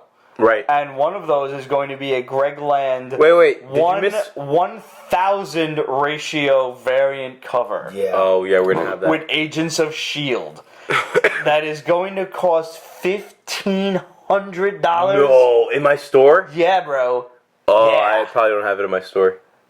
That is fucking ridiculous. That's insane. You're Grand Central, bitch. You have them. I'm probably Can I just say, from the standpoint of a comic collector, actually, by the time it's done in your store with the amount of discounts that you're going to get after hitting that many hundreds and getting the $20 off, I think it comes down to like $12.50. Yeah. Still, That is $1,250 you could put toward a Silver Age book that is going to appreciate in value. No one is going to give a fuck about this book in 2 years. And if you buy it, you're a fucking moron. I don't care if you're rich. I don't care. If you're rich, go buy something else with that $1,012. Come to my store. We offer great deals on the Civil War 1000. Laura's like, that's rent money. Yeah.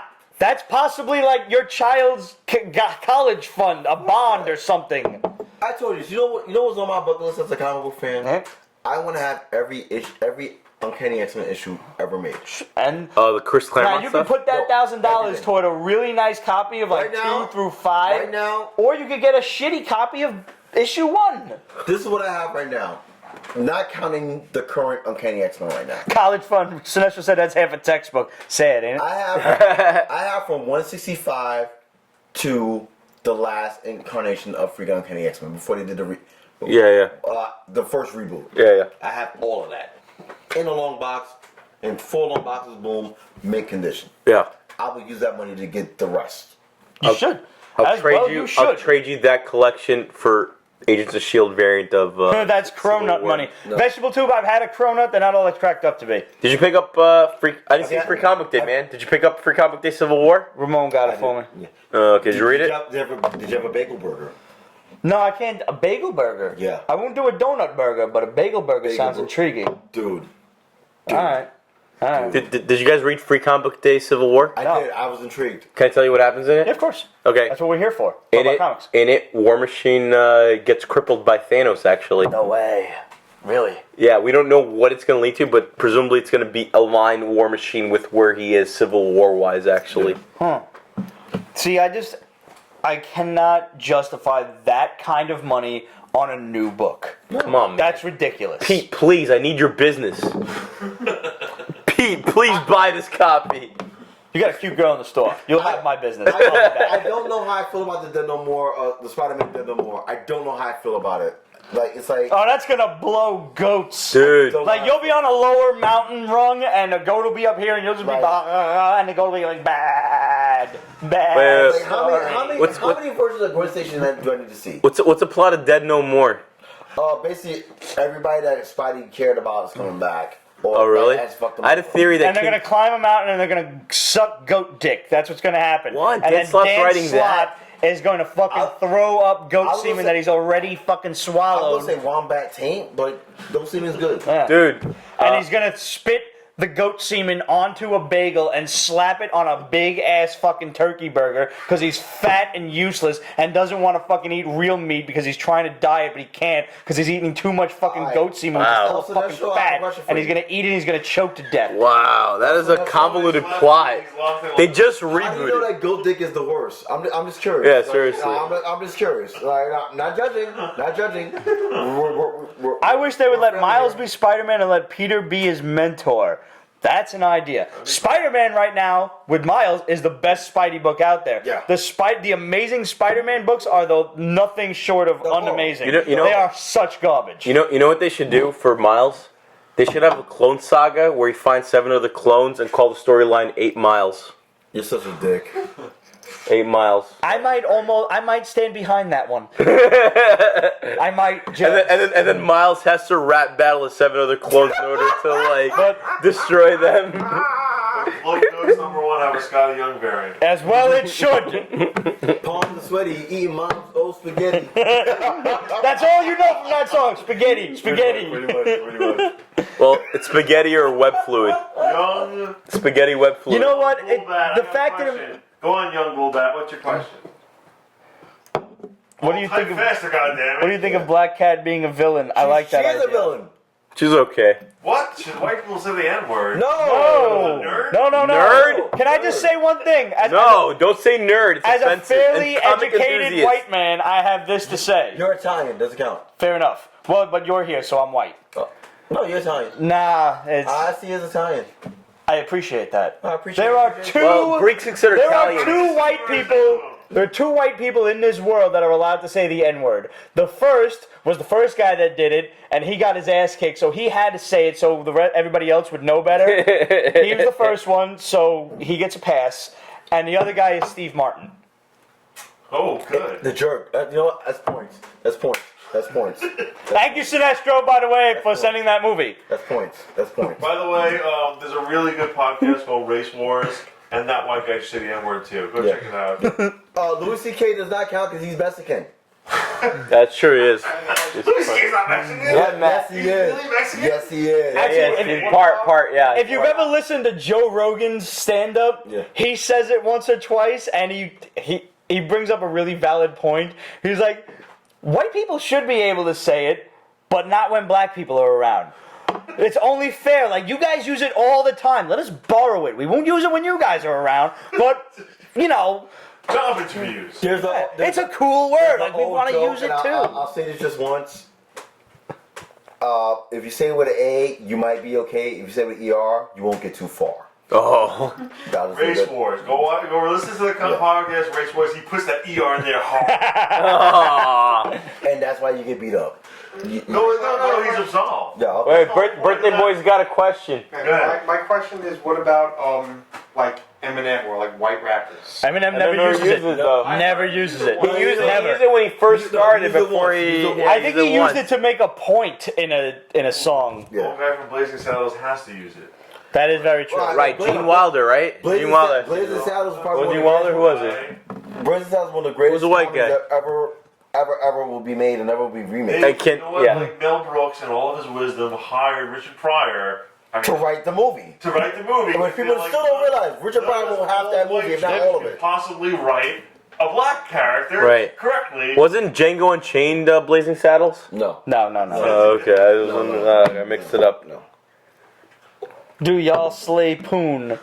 Damn right. Yes. You know, shit. Say yes to that. I ain't got no fucking complaints yet. I'm gloriously single, so there you go. Shout out. I had some complaints.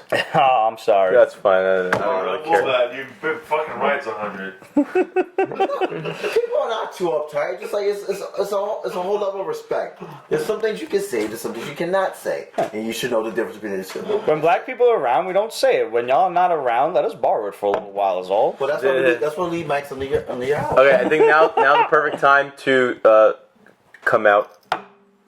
I did experience Monday as a juggalo. Jesus, that's right. Yeah. And having been in an Insane Clown Posse concert, I had a great time there. We got Faygo sprayed all over us and stuff. You got what? Faygo sprayed all over us. It's a brand of soda the Insane Clown Posse endorses. Uh-huh. And I had a great time, and I enjoyed myself in a judgment-free crowd in Webster Hall. It was on my ride home. How many? It was on my ride home I had difficulty. Never before. Sinestro said they still make those. Never before had I been judged for my skin color than when I put makeup on my face and took my train home to Harlem where I live. Scroll girlfriend pros and cons. I don't know what's happening right now. I really have no idea. No, I will not let an Asian guy watch my dog. The only person that ever watched my dog was my grandma, and she used to feed the dog meatballs. She's like, what? She looked hungry. Grandma, she eats 2 ice a day, not 7 times. Oh, man. Nevertheless, I think it's time to get back on fucking track here.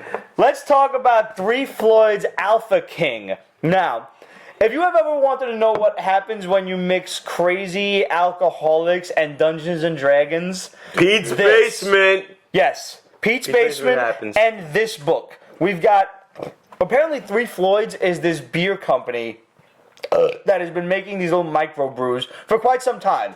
And they've teamed up with Image, and they've teamed up with Brian Azzarello and Simon Beasley to bring you Alpha Kings, which is like this fucked up story of this guy brewing beer in Indiana who all of a sudden these troll creatures show up and say, well, basically your reality as you know it is only allowed to happen because my king says so. And so they steal his girlfriend, they kill his cat, and they steal his beer. And then they throw him in the vat of beer to drown in it. And the beer winds up it teleports him into this other realm, this Dungeons and Dragons realm. Remember in the cartoon, Dungeons and Dragons, when they went through the roller coaster? Same idea, except he's going through the beer and his face is melting off, and he comes out looking like some crazy-ass dark blue Lobo character. Wow, Simon Bisley drew this? Simon, that must look amazing. This is insane, bro. Yeah. It's not colored and painted by Bisley, which should be Just as a penciled point by to him? make. Just penciled. Ink. But it's in This black is- and white though in that case. No. It's color. It's color. Okay. This is a sick book, and basically all they do is get drunk and kill monsters. Who's there? I thought it was just one guy who was thrown It's into the beer. one guy. He's like the king. He's Yeah. like the king that was unseated or whatever. Oh, okay. And now his servants are trying to help him get back to the throne. People they just met and in by the the way, I throne? should mention the Headless Cat is in the new world and like this Dungeons and Dragons world, and the Headless Cat takes its head and puts it back the fuck on. Wow, better than Lion Cat. It's kind of creepy. This I didn't know what the fuck I was reading, and every panel made it worse. And by the end of it, I'm like, I need issue 2. Wow. It sounds like a Grant Morrison comic more than an Azzarello comic. This is everything. Comic has an end game. It sounds like demented as shit. Yeah, no, don't be sober Yeah. reading this. Don't be. This, you know what this needs to be? This needs to be one of those like crazy, fucked up, heavy metal animated it sounds movies. like yeah, absolutely. That's what this needs to be. I'm sure that was The book is called Alpha Kings, 3 Floyds. Is like the little number, the name on the bottom is like a joint venture between 3 Floyds, which is a brewing company, and Image Comics. The book is called Alpha Kings. Or Alpha King. Sick book. Sick book. Speaking of kings, I think it's time we give away our Joffrey Baratheon model crown.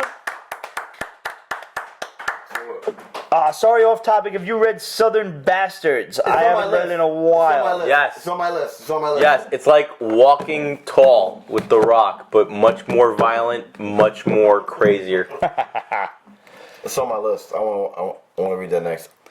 All right, let's give away our Joffrey Baratheon crown. By the way, somebody on Instagram said, why is it Joffrey Baratheon's crown? Couldn't it also be Tommen's and his father Robert's and everybody else? And Renly's. And Targaryens. Yes, it could. It could also have been, called the Westeros crown. But, well, Joffrey was, and as far as Dimitrios is concerned, is king of Westeros. Wait, what do you mean by that? So nothing. I don't Wait, know what do you mean by anything. that? That's fine. Wait, what does he mean by that, Greg? Nothing. Greg, what does he mean by... So Robb Stark does dethrone Joffrey Baratheon in the war? Yeah, He's only on season 3. That's exactly what happens. He's only on season 3. So I want to win Greg's hat. Isn't Greg's hat awesome? You spoiled it. Thanks. Appreciate it, man. I have all of the names in here. Thank you, everybody, for entering. In my Brooklyn versus everybody hat. Shout out to my boy DJ Hoff. Should it be Brooklyn versus Spider-Man? Nope. No. Everybody's our enemy. Especially all these hipster assholes. So Brooklyn is Brooklyn's enemy too. So now to enter this contest, you had to either share the post on Facebook, Instagram, and Twitter. That got you one entry. And there was a trivia question. Name all the Valyrian steel swords in the HBO Game of Thrones. Some people were nerds, and they listed all of them in the book. That did not get you extra credit. It was impressive, but it did not get you any extra credit. Suffocate said fuck the hipsters. Yeah, you have no idea, bro. The Valyrian steel swords are Jon Snow's Longclaw, Longclaw, I knew that one. Joffrey Baratheon's Widow's Wail, Oh, I didn't know that one. the tall bitch's Oathbreaker, I knew that Brienne one. of Tarth. Brienne of Tarth, yeah. And you could also have mentioned, and you should have mentioned, Oathbreaker and Widow's Wail were made from ice, which was Ned Stark's great sword. Right. Those are the 4. I knew that one. There may be more that show up in this season. What I think is going to happen is they're going to use them dragons to forge new swords. Oh, have the dragons gotten bigger? Arya Stark's little sticker does not count. No, that is not Valyrian steel. That is castle steel. Yeah. It was a good sword needle, but it was not Valyrian steel. A lot of people probably put that down. Oh, yes, they did. The winner is... I'm not looking. Do it. I don't like any of you enough to cheat. All right, I got one. And the winner is... Elizabeth Mendoza. Hey! Yay! Congratulations, Liz. I did not realize that there were apparently 2 that got folded up in there. So whoever this is getting a second place prize.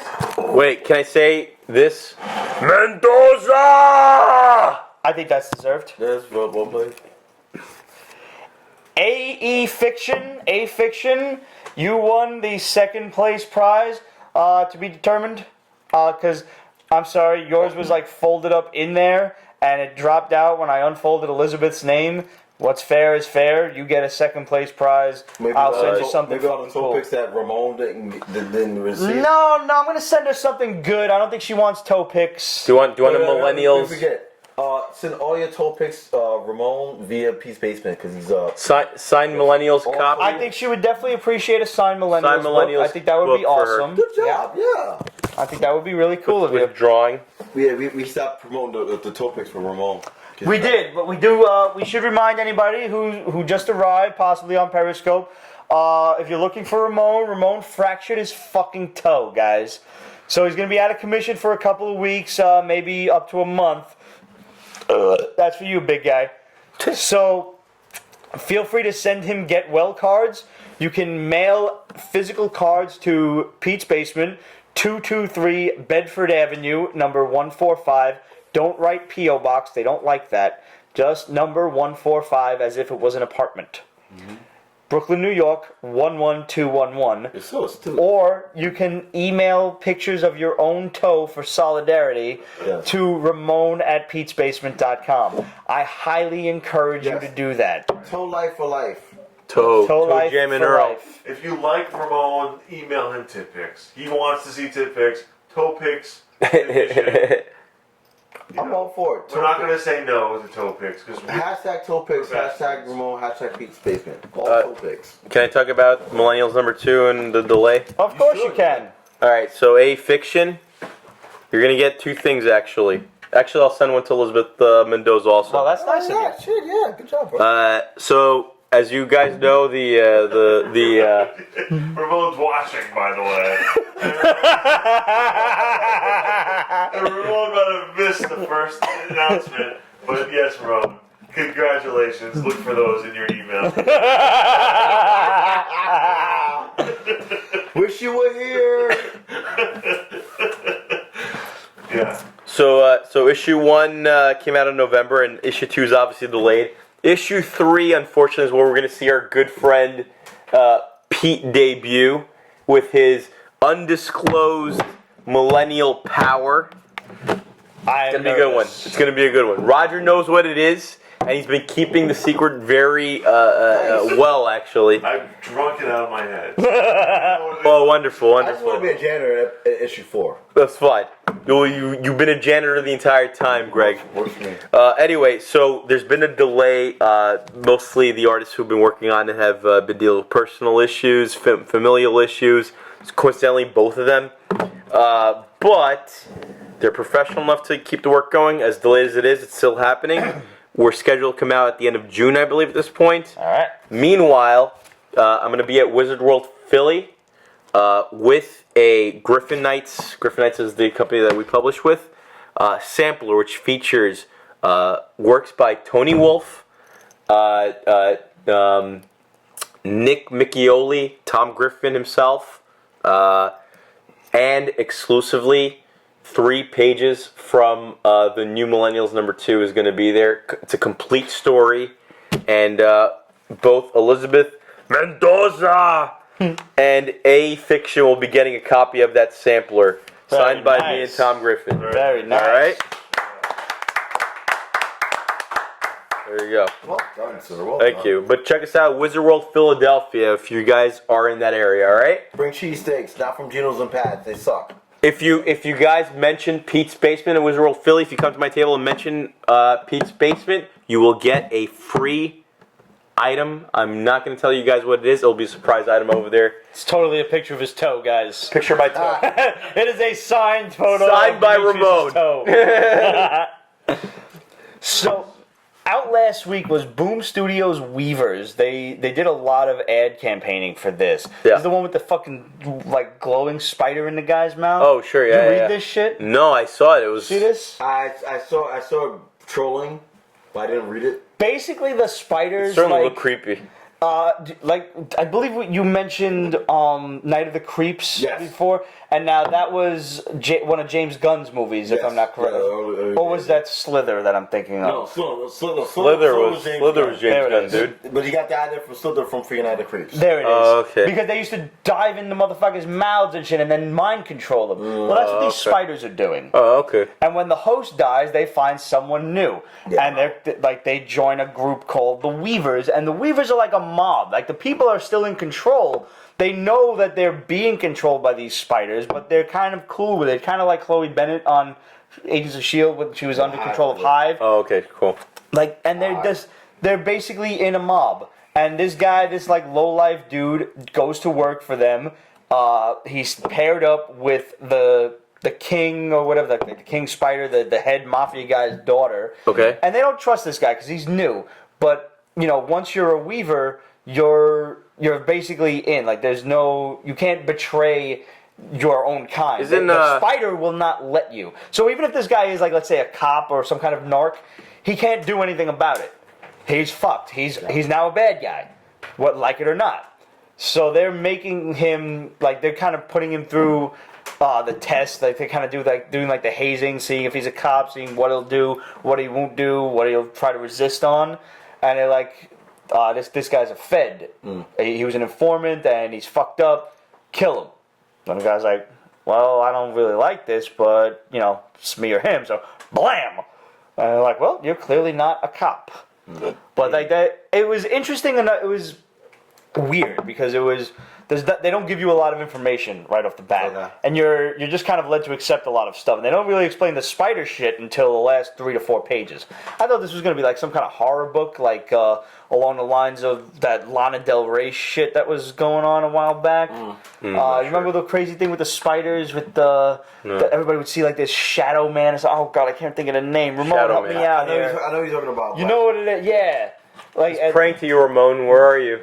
Oh, David Peralta. Good night, brother. Good night, bud. Good to hear from you. Thanks for watching. I can't think of the name of it, but I know you speak of though. Yeah, it was a creepy book. Is Justin Bieber in it? Because it could be called Beweavers. You're such a dick. Beweavers, the fans. The Shadow Man, the something, the Hollow Man.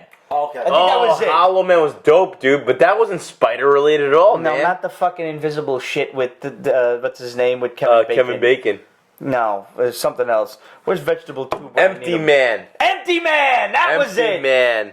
Yeah, but that wasn't spider. That wasn't exclusively spider stuff. It was a bunch of they were like demons and things, but they usually that was dope. Empty Man was really dope. Yeah. A lot of hearts going on over here. Yeah, that shit was good. Empty Man was dope. Yeah. Things like that bring me to other books that came out between this week and last. One of them was from a new company called Chapter House, which is actually a Canadian comic book company. They do Captain Canuck. They do Spirit Leaves. They do a couple other books. One of their new books come out was called The Fourth Planet, and basically it just has it's decent art. These humans crash land on a planet, and it's being slowly explained that they're on this planet are two different warring kind of alien races, and one of the aliens is very religious. Like they believe that the ship that the humans crashed in was their goddess Tiff, who landed to come and judge them and free them. Is it pronounced Jiff? No, it's with a T, bro. Tiff. It's not GIF or Jiff. No, it's Tiff. TIFF is also an image file format. If you're one, it stands for TIFF. But it doesn't move. Format. What does it stand for? It's pronounced Jiff. File format. Roger, you're crazy. It's Jiff. Oh, damn it. All right. Go to the back. Sorry. Carry on. I'm listening. Have you read Pitiful Human Lizard? No. Also by Chapter House. Hilarious book. Jason Liu. Shout out to my boy Jason Liu who shopped at the store. Another Canadian guy. That's it. I'm sorry. It's alright. I'm going to just totally let this episode go. So, whatever. Basically, this one set of aliens is looking to have their goddess judge them and release them, I think, from the punishment or whatever from this other alien race that's living in the cities. Think the Morlocks and those other guys from the time machine. Hold on. Elots. Elots, very good, sir. Thank you. And this other higher class of people, they engage in drunken stupidity and buying hookers and stuff and whatever. And there's all these kind of like virginal maidens, even though they're not human looking in any way, shape, or form. Like Captain America. No, what? Virginal, yes, but women though, yeah. and aliens. Oh, right. Aliens All right, as well. you got me. So like, there's just a lot of weird shit going on, and the humans have actually escaped slavery. They're also running from some motherfuckers that are probably going to come after them too. So there's a whole other party that has yet to be involved. Nice. That's one book, and I want to explain this other book called Satellite Falling, which came out this week from IDW. Now, this book could have been very easily book of the week if it had. And I guess if we were doing a show where there was only this week, Satellite Falling would definitely be book of the week. Oh, really? Tell me about it. Awesome fucking book. Basically, you've got this girl who's a lesbian. Yeah. Because why not? Why not? Her girlfriend died. We don't know how. Presumably cancer, because she seems to have been young. Something horrible happened. And she's like making thought recordings, like, tape recordings for her. She's just kind of talking to her, getting through her grief. And in the meanwhile, she left Earth to go to Satellite. Satellite could be the moon. Satellite could be Mars. Satellite could be fucking anywhere. We don't know. But she's not on Earth anymore. Could it be a satellite that's like it could be. I don't Earth? think so, because it looks like it has atmosphere and a planetary terrain. So she's on Satellite, she's the only human there. She doesn't want to see anyone that looks like her girlfriend anymore. So she's working with this like police agency as an undercover, person who she uses this hologram tech to look like whatever species that she's going after. Okay. And she brings them in to she's like a bounty hunter. She's a fucking intergalactic bounty hunter that uses hologram tech to look like the people she's investigating and going undercover. Wow. And she's fucking her captain. The captain is like this asexual squid thing that can change from male to female. So we got to see some hot alien tits with some weird alien dreadlock kind of things. Nice. We already saw the star of the show's tits. We saw the fucking captain alien tits.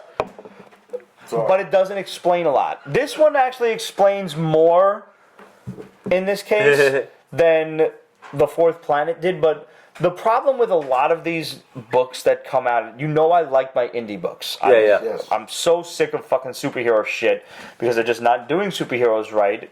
I'm talking to you, Dan Slott. They just... Shots fired. But a lot Brooklyn versus Queens. He ain't from Queens. He's probably from like... Nobody's writing character from Queens. Oh, yeah. Like, the problem is... A lot of these guys, they probably write really amazing stories. They have the whole plot lined up. They've been dreaming about this moment for years and years. They finally get a shot to get their story published, and you have to realize you only have 22 pages or so to get your point across in the first issue.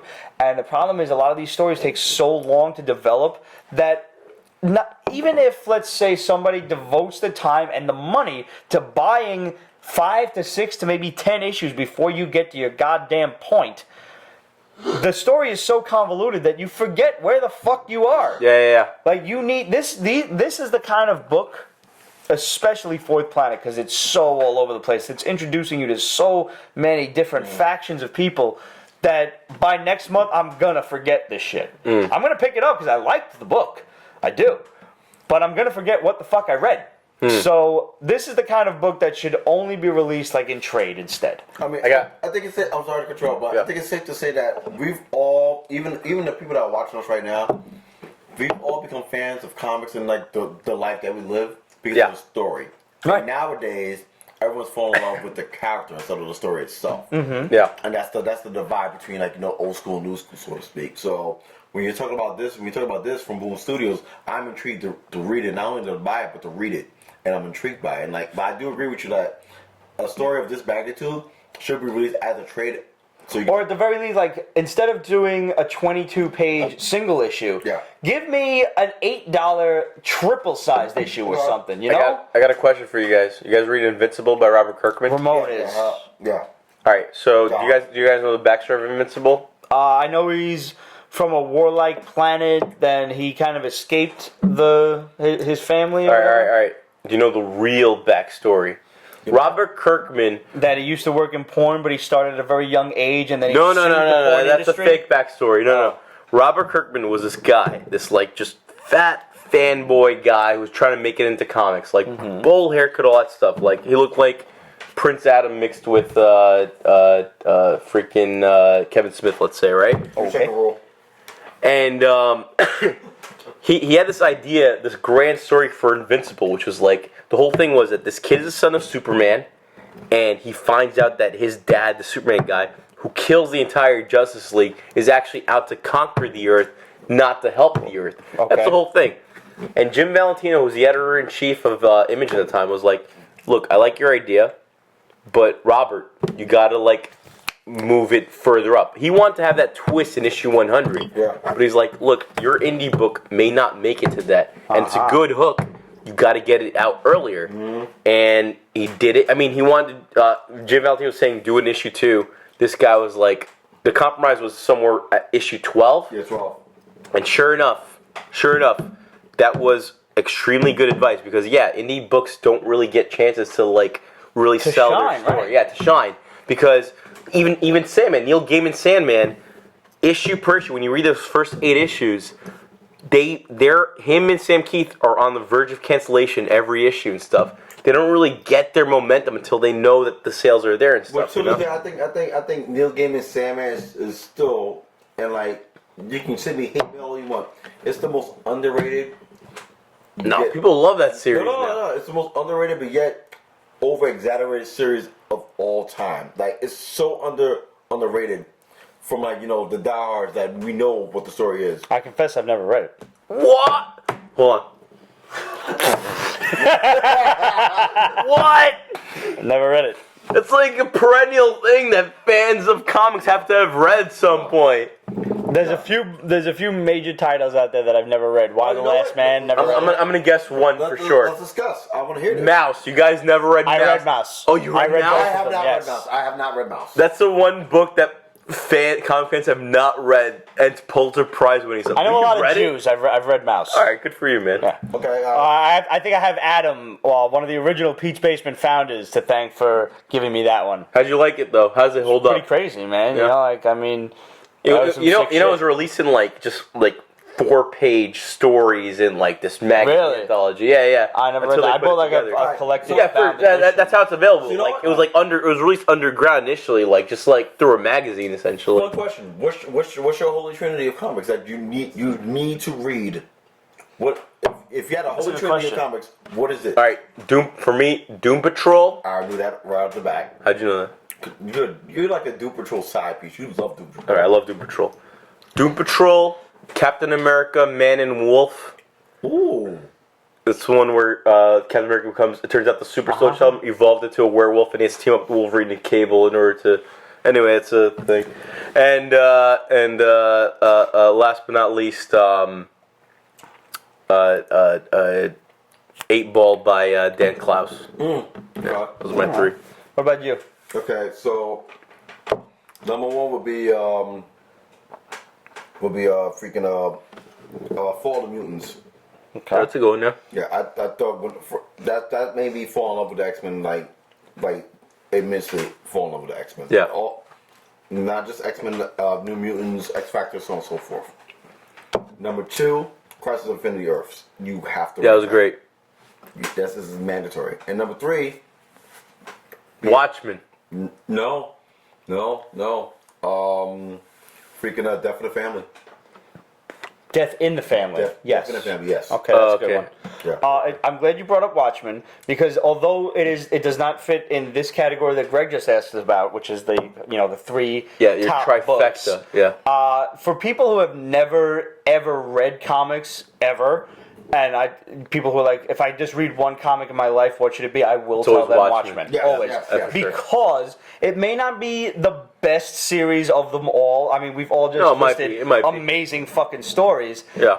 Because it starts off, it's 12 issues, it gives you everything you need within those 12 issues, Yeah. it's finite, it ends, you're done, you don't need anything else ever again. So if you only read one comic in your life, let it be Watchmen, Yeah. because you have a beginning, you have an end, and you're done.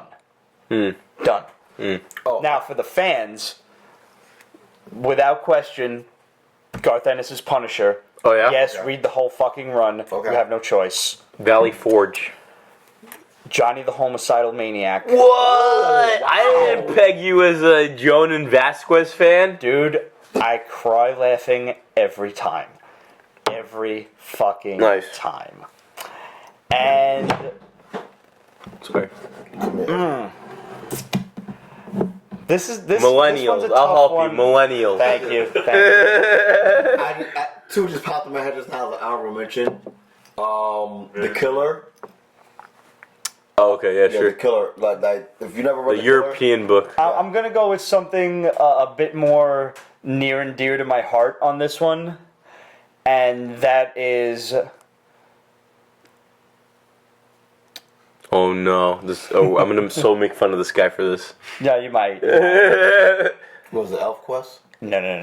Is it Gulliver's Travel by Milo Manara? Eric Larson's run on Amazing Spider-Man. You know what? That wasn't a bad Hold one. on, That hold wasn't on, a bad one at all. hold on. Say it one more time.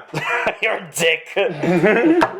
That was when I started reading Spidey from Powerless on Wait, to what the did you say, Return Greg? of the Sinister Six. Yeah, that was was a some bad- of the best, most that was a bad well-written, run. fun, and the Return of Venom. Because I missed the McFarlane run. Did you I had like- to backtrack. Did you like the Beast Spider-Man team up? That was actually kind of Eric cool. Larson did that that was one? in Round Robin, right? No. X-Men Beasts. Oh yeah, no, that was cool. That was cool. Yeah, it was Eric Larson did it with one issue. Yeah, because like Larson's run went from what was it like? You know? Did you know that the Eric Larson? Tarantula, Femme Fatale, Scorpion, to the Sinister Six, to Doctor Doom and the Fox. Did you, in the Captain Universe. you know, Yeah. you know the entirety of Eric Larson's run of Spider-Man's above banner was always like Marvel's best non-mutant character. Yeah. Non-mutant superhero, right? Because that was during the same time as Jim Lee's X-Men was outselling everything. Right, by a lot. Yeah, because like that. All right, I gotta go. To this day, I'm out. Jim Lee's X-Men #1 is the best-selling comic book ever. Hands down. Ever. No, statistically, millions of copies were sold. Which I think like granted we're coming up to like X-Men Apocalypse, and like I think that this is going to be the tipping point where we might actually get, not with this movie, but the next movie that's gonna be set in the 90s, we might get the blue team and the gold team, and that I would be fucking in awe of, like, cause like that. The beautiful thing about freaking that Jim Lee's run and Chris Claremont's run was like when it was Uncanny X-Men and it was X-Men, you had the blue team, you had the gold team, and both stories were freaking on point. And like Dimitrios doing some shit back there, I just don't know what it is. If you shake it more than twice, you're playing with it. So you know. Evacuation. So you know. Like just embrace it. It's yours. You paid for it. I'm just saying.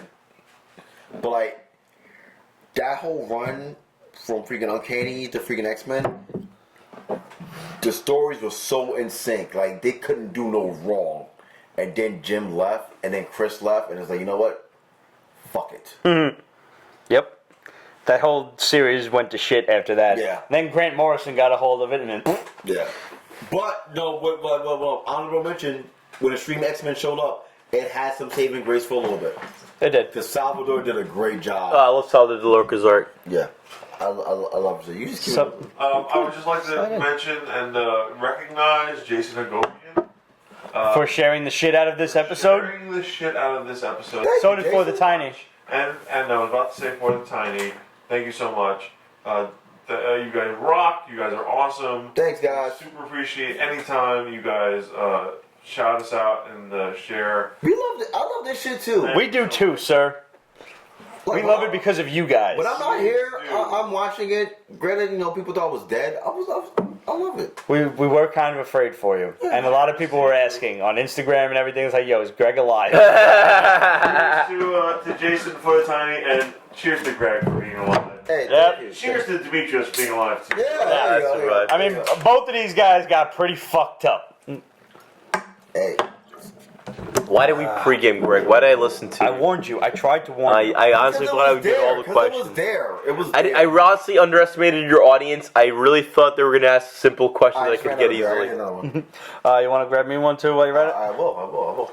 If they do Avengers versus X-Men, I'll fly to the basement and get on an episode. Deal. Who is that? Young Bullbat. Prank calls are done by my boy Tommy Two-Step.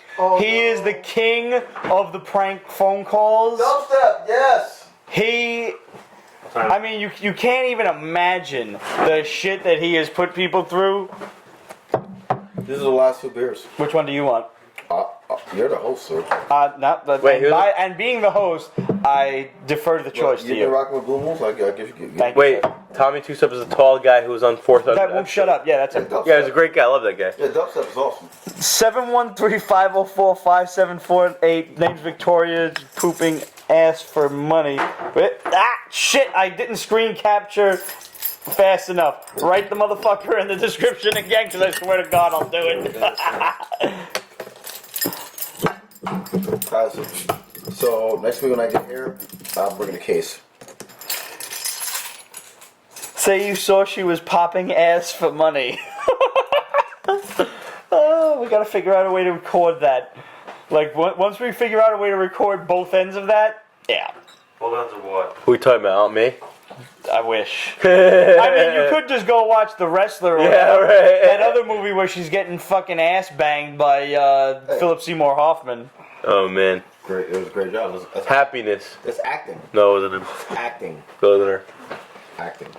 Just so you know, Pete, you're at 2 hours 11 minutes. We're almost done, actually. We finished all the comics. Oh, excellent.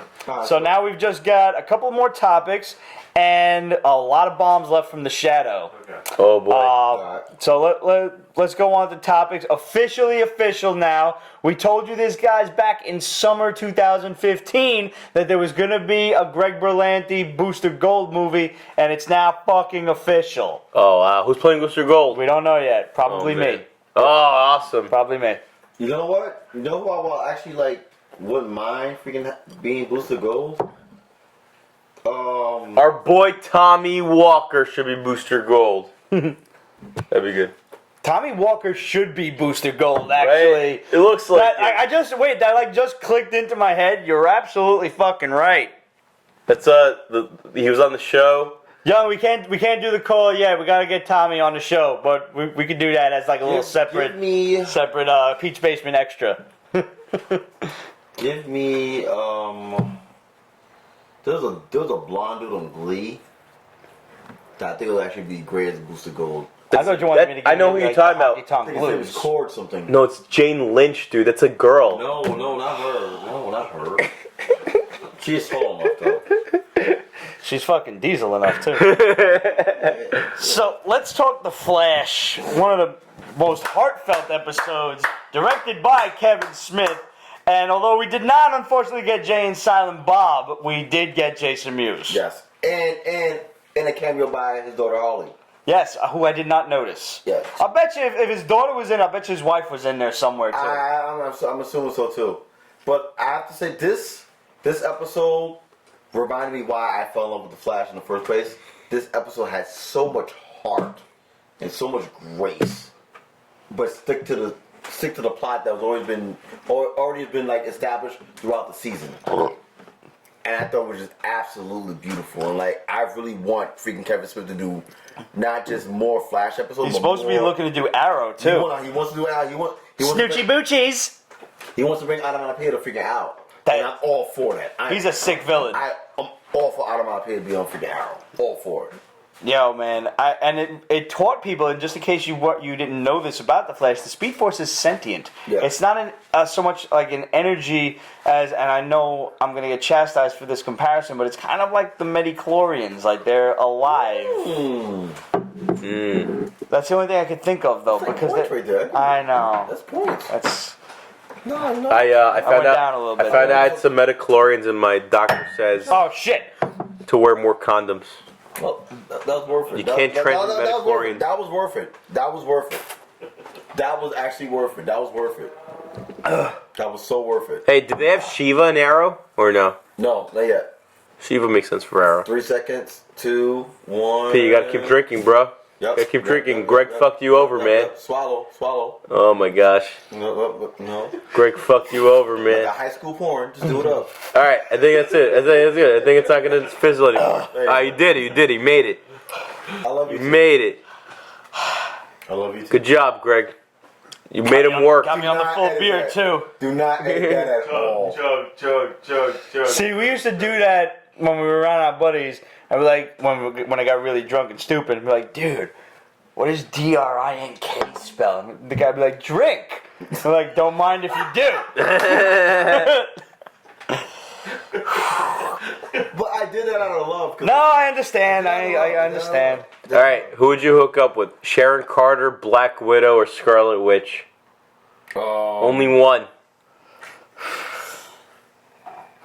I mean, Scarlett Johansson. Wait, are we talking Scarlett Johansson? Or are we talking like Natasha Romanoff? All right, took too long. You hooked up the Vision instead. Witch.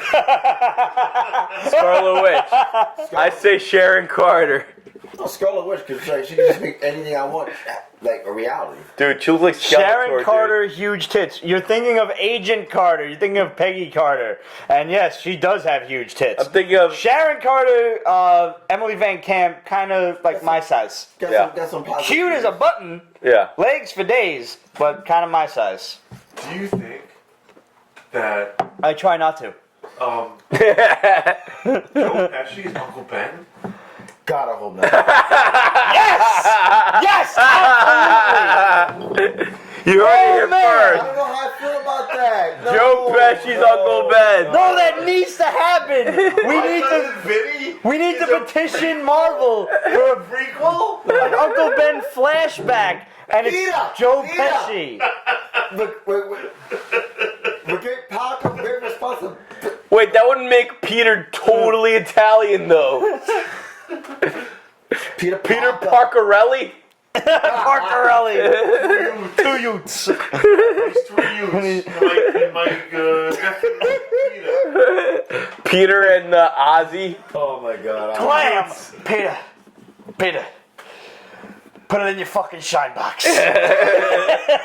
Boy, You already got Frank Castle. There's too many Italians in the Marvel Universe right now.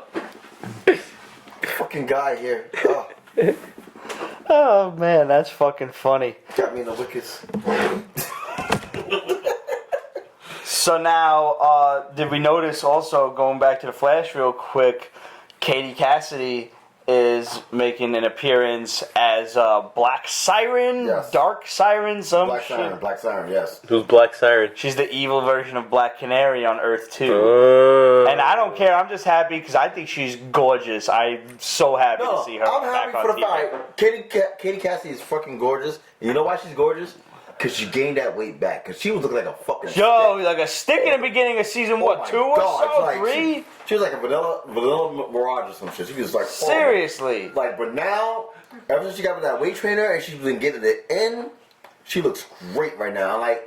I'm in the minority. I don't think Black Canary's dead.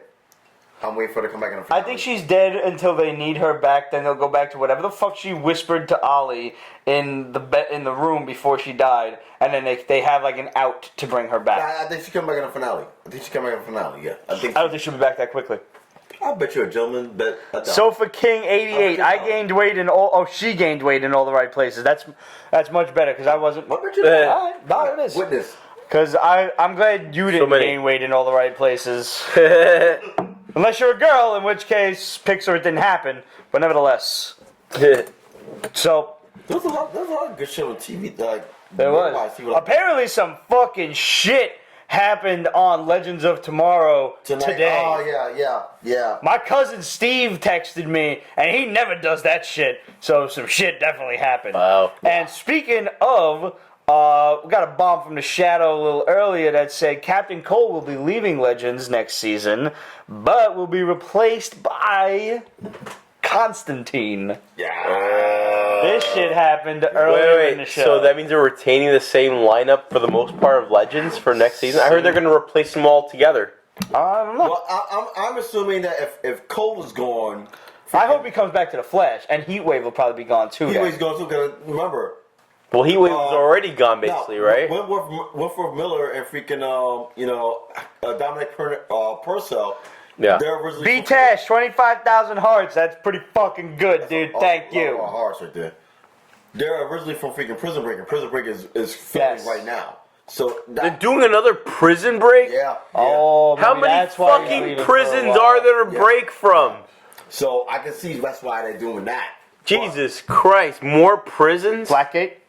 Are they bringing out Blackgate?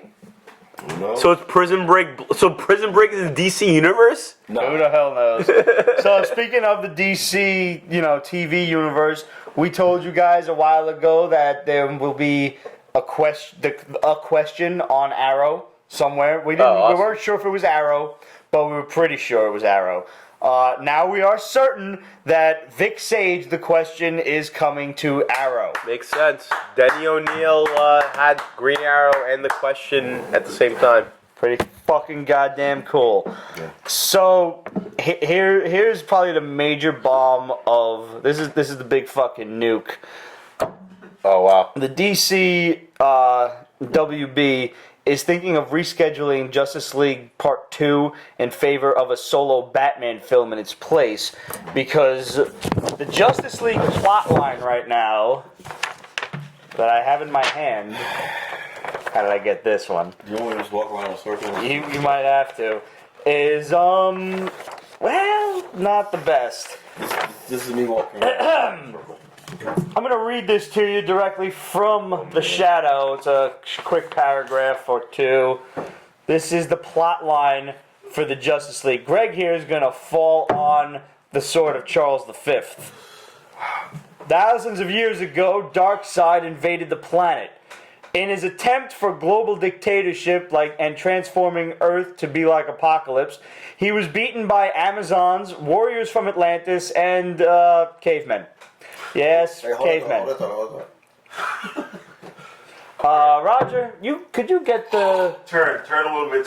Turn this one toward Pete. There you go. Oh, that looks good. You're going to need to get the Canadian whiskey there, so Greg will need something. We're all going to need something a little stronger by the time I'm done with this.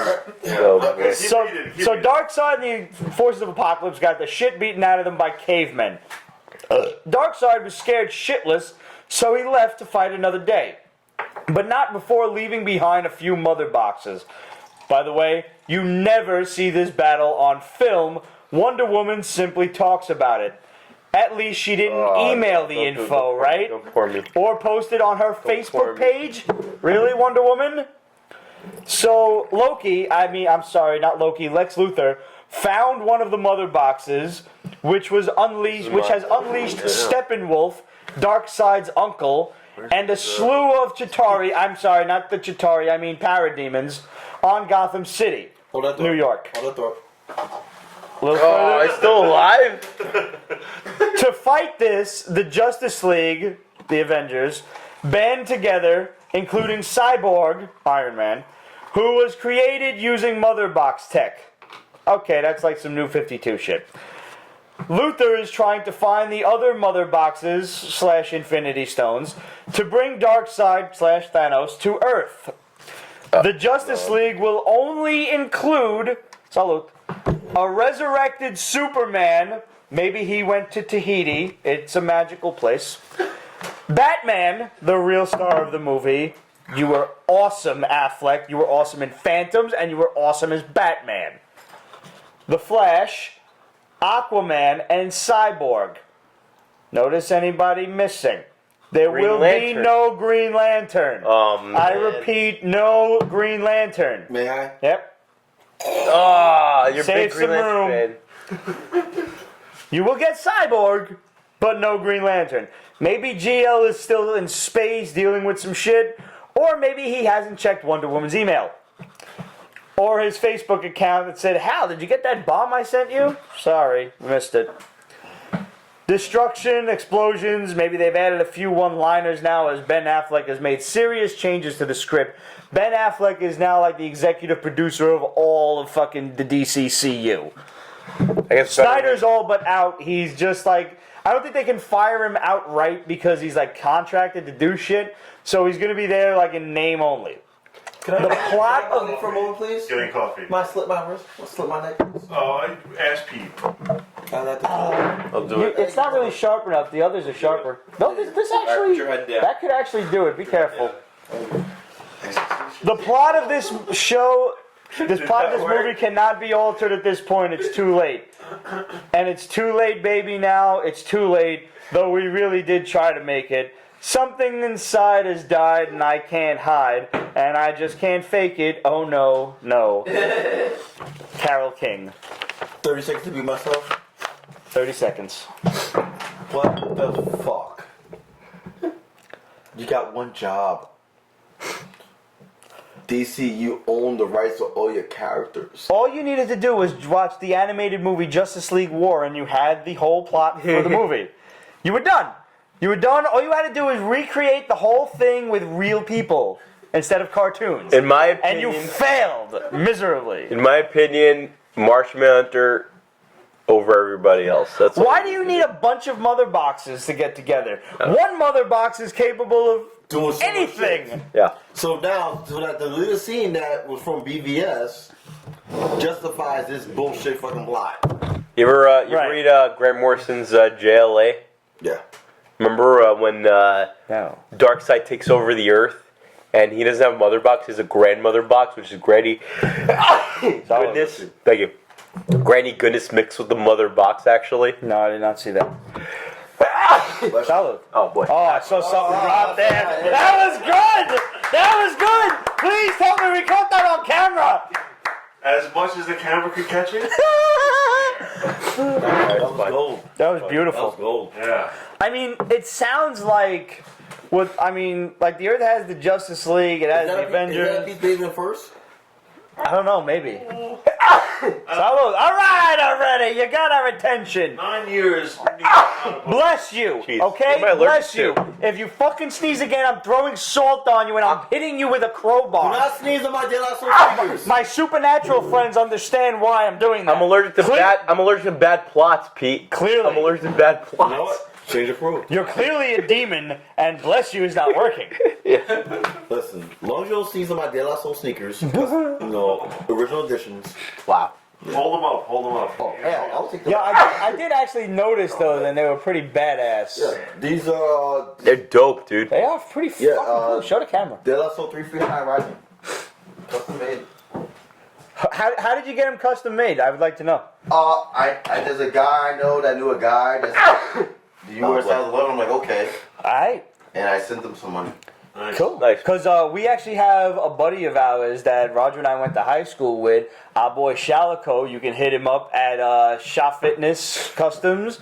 He makes all sorts of badass sneakers. Nice. He has done a set of Derek Jeter, like Yankee-inspired pinstripe Nikes. Nice. I like Derek Jeter and all, but I would love a set of Don Mattingly ones for myself. Oh shit, yeah. And some fucking Mickey Mantle ones for my old man. So I gotta hit up Shalico, and I encourage you guys to do it too. No, not for nothing. Give me some Deion Sanders Yankee sneakers. Deion Sanders, the football player, or Deion Sanders, the baseball player? He was a Yankee. Bruce is kicking my ass with these hearts. Dude, he's trying, man. But remember, there's two codes to give away today. Two codes. Pop those hearts, man. Go for it. You got 2 thumbs? What the fuck's wrong with you? Yeah, So it seems to me that with the Earth having, the Justice League, and they've got the Avengers, and they got all these people, but what the Earth really genuinely needs, Power pack. Thomas Alsop. are like some defenders. Oh yeah. We need some defenders of the Earth. Yeah. You see what I'm doing here? Oh, See where wait. I'm going with Is there this? going to be a Flash Gordon? There's going to be a Flash Gordon! Mandrake the Magician? And the fucking Phantom! Crossover? Damn right! Fucking Phantom. So they're world building Flash. Who owns the properties? Who Right owns now, them? Dynamite just put out last week King's Quest, Yeah, I saw which that. is basically the Defenders of the Earth and Prince Valiant for whatever reason. Yeah. So like, 'Cause fuck they have him. it, they own it, yeah. Yeah, whatever. Yeah. You gotta suffer. He's like Prince Adam pre-He-Man. But yeah, no, there's gonna be a fucking Defenders of the Earth movie, and they're gonna start out with Flash Gordon. And it's gonna be all the King Features comic strips. But which movie company's putting those out, though? Paramount? No idea yet, but it's Oh, coming. man. Wow. Dude, Randall Cunningham, good job. Nice. Who was that? Oh, wow, good job on that one. But, you know what? You said Defenders is something I'm looking forward to that's coming out in a couple of weeks. The trailer for Voltron. Yo, did you watch the first show? Yeah, how fucking good does that look? Fucking good, yeah. bad. Yes! Remember, like I did the last time I was here sober? No, I mentioned that, the people that did the artwork for freaking Avatar: Last Airbender and freaking Legend of Korra. Yes. They're doing the artwork and the animation on this. Oh, And Voltron? Okay. It looks so fucking beautiful. badass, dude. Like The newest trailer came out, I think today or yesterday or so. So Yesterday. good. Yeah, it's fluid, So man. good, dude. Oh. Like, yay Cloud. Like, I'm Nice. there. Netflix does their shit right, man. They know what they're fucking doing. And it's funny because, speaking of Netflix, that happens to be the subject of 2 of our last bombs to detonate for you guys. Oh no. One is now, unfortunately, Can't take any more bombs, Pete. Agent Carter got canceled. There Oh. will not be a Haley Carter My in heart Agent condition. Carter Season 3. Yeah. But Marvel is looking toward Netflix. So maybe we'll, it's not definite, but it's a possibility. We might just see Agent Carter move to a Netflix series, which could make it a little darker and, maybe a little racier, too. I would not mind. I don't think any of us would mind Haley Atwell running around in some fucking slenderer outfits. I love Haley Atwell. She is bae. I think she's Maybe she'll lose her virginity. So hot. Maybe she'll lose her Oh, virginity. she already lost that. I think Agent Carter, as far as just a television aspect, was one of the first shows in our modern day era of nerddom that addressed feminism. Yes. Yeah. And for it to be canceled by ABC, I'm a little disappointed by that. But at the same token, if Netflix will pick it up, which they should. Yeah. You brought up a good point that they should start modeling clothing after her. Like hell yeah. The clothes was so on point to the period that she was living in, and it still managed to look sexy and still a little low cut and everything, revealing, but nothing even close to what we see in this day and age. And Haley Atwell, let's say it twisted. She is not a stick. She is healthy as fuck. Damn right. In a great way. I heard something about the Agent Carter Netflix show, actually. Oh, do tell. From my source, The Shallow. Oh no, this is gonna be something retarded. So Agent Carter, I heard, is actually gonna be on Netflix. It's gonna be a game show where they bring in youths on the show, and they're gonna have to identify where she is on a map, and it's gonna be called Where on Earth is Agent Carter. Why do you talk? Wasn't that the Greg report? Are we producing that right now? The Greg report? Laura Converse said the girl who designs the Agent Carter shit her name is Gigi, and we should talk to her. Thank you, Laura. We will try that. She does a phenomenal job on that show. Seriously, phenomenal job. And I would just like to point out that Ramon, tuning in remotely on Periscope, said real women have curves. That's Ramon. I use that hashtag quite often. Healthy is happy. You know what? Feed me in the summer, keep me warm in the winter. That's all I want. I'm just saying. I would also like to point out, thank you everyone for bringing us up to 21.8 thousand. Yeah. Yeah. Yes. 21.8 thousand or 100? 21.8 thousand. That is awesome. That would be 21,800, sir. Oh, okay. That's awesome. So speaking of Netflix, now last year, before Daredevil Season 2 dropped, we had heard a fantastic rumor that Jason Statham was supposed to get the role of Bullseye. Oh, right, yeah.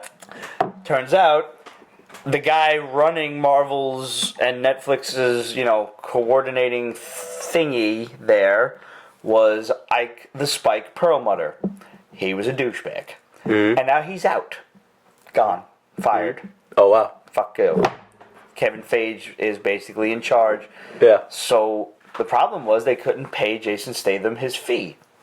Now is a different story. Oh. Now these Netflix shows are going to have a bigger budget. That means higher salaries for the actors. Yes. So we are once again looking into Jason Statham to play Bullseye for Daredevil season 3. Which we'll all be on board for, because like if he was supposed to kill Elektra, Ike didn't want to fucking pay him, so they wound up with that whole convoluted, resurrected ninja from season 1 thing, which, whatever. Now Bullseye will come in and kill Karen Page, who we all love, unless you're a heartless fiend.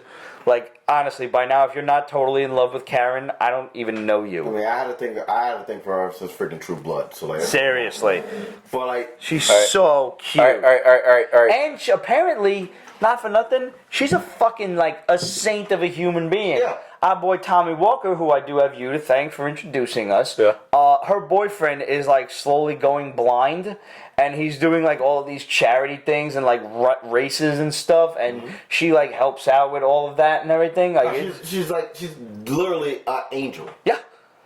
Like, just a wonderful human being. Literally an angel. And, like, props to you, Deborah Ann Wall. just for being this amazing person that you are. Yeah.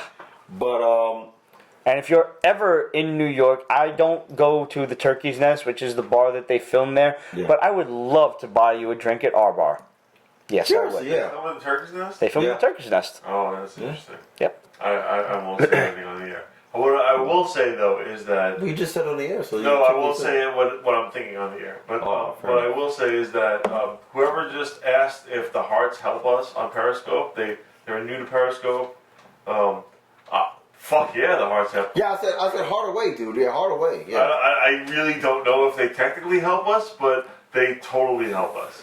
Well, first of all, they help us get a heart on, and they help you get a heart on. And whoever has the biggest heart on at the end of the show wins a prize every week. That's true. That's absolutely true. This week we're giving away two downloadable codes for some Civil War books from our boy Jonathan Moreno. This prize was donated by one of our fans, because we have fucking awesome fans. And one of the coolest things that I have found from doing this show, and we're going on 9 years. I mean, it's like 9.5 years now. I have friends that I have never met in my life. El Sinestro, Matt, Relic Lord, Captain Sweatpants, even the Shadow. I've never met these people. I look forward to the day I get to meet them. But, like, fucking Sinestro sent me the jerk when he found out I never saw it before the other day, and I still have yet to take a fucking picture of this awesomeness. He sent me the Great Pop-Up Book of Westeros. It's literally a pop-up book, and all the kingdoms pop up, and I can unfold the motherfucker into a big-ass pop-up map that's like 6 feet across. Side note. Yeah. Did you guys know that at every episode, beginning of episode, the opening theme of Game of Thrones, they show you the actual cities that they're going to focus on every episode? Yeah, I noticed that. A lot of people didn't realize that.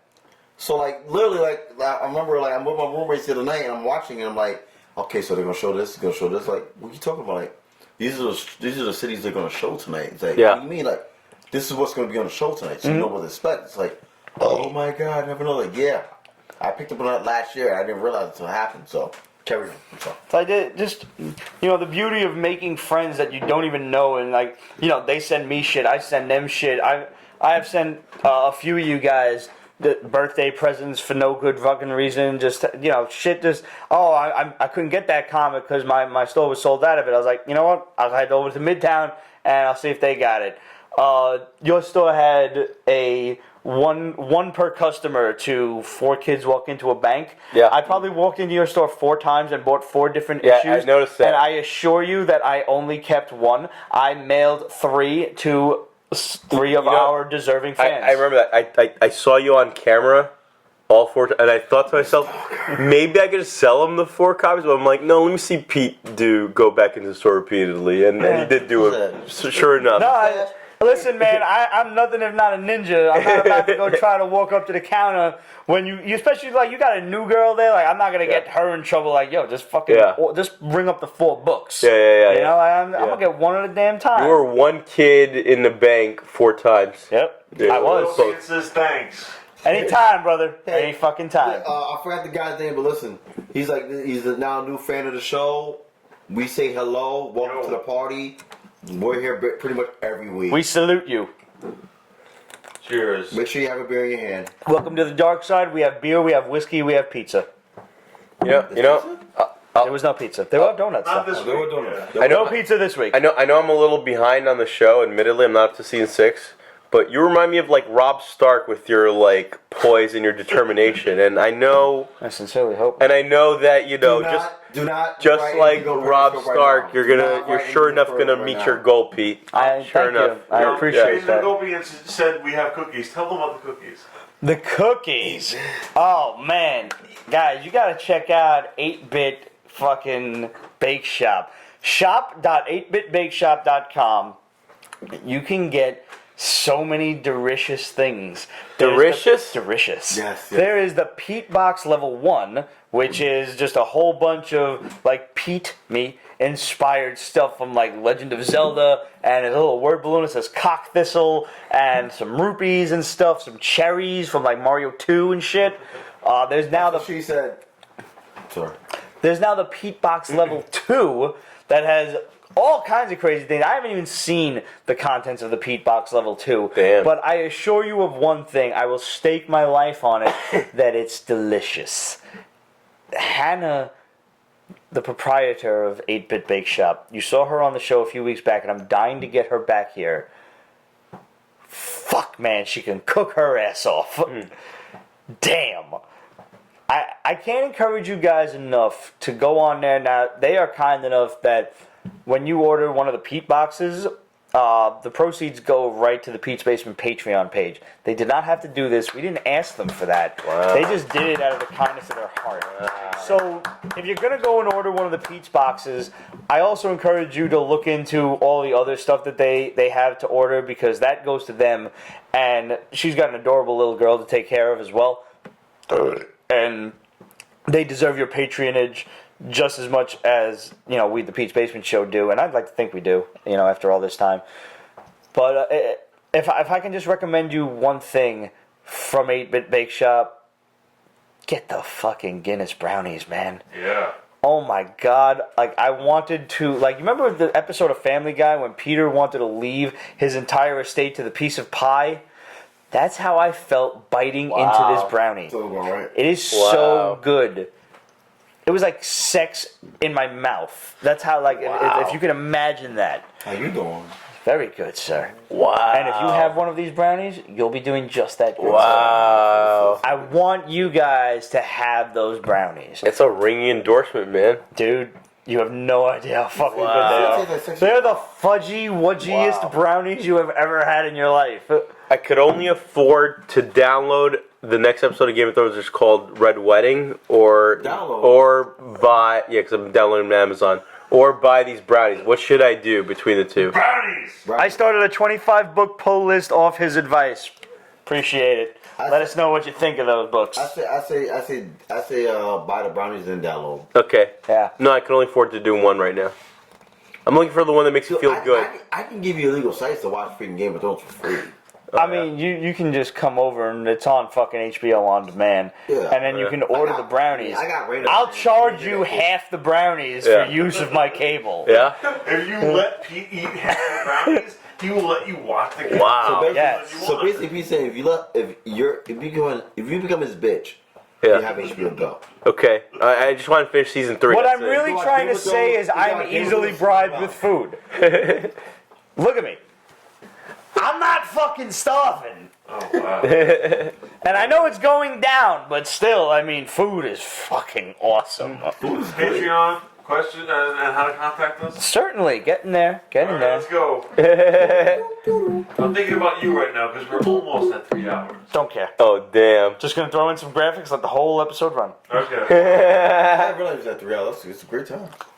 The Pete's Basement Patreon page, guys. Patreon.com/Pete's Basement. There you will find so many awesome prizes for just a little bit of money that you guys can throw our way, which will go to new microphones, new video cameras, weekly comic books, certainly liquor and food, and, pizza and stuff.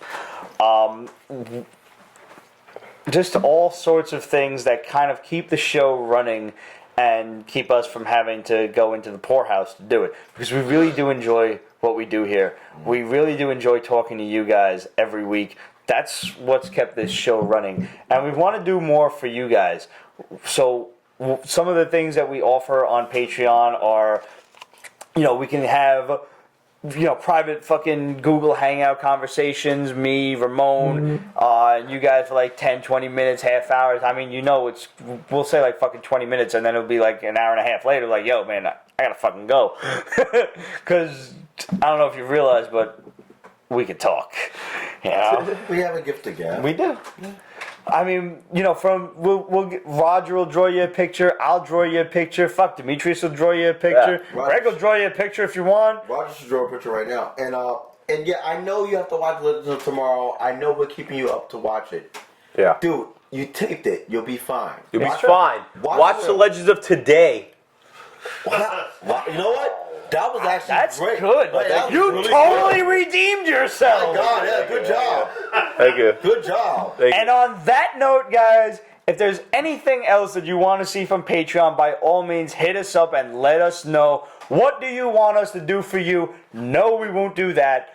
Questions@peachbasement.com, facebook.com/peachbasement. Of course, follow us on Instagram and Twitter for up-to-the-minute reviews and new contests and shit. And apparently lately, really awesome compilation pictures of hot women that I have Ramon to thank for.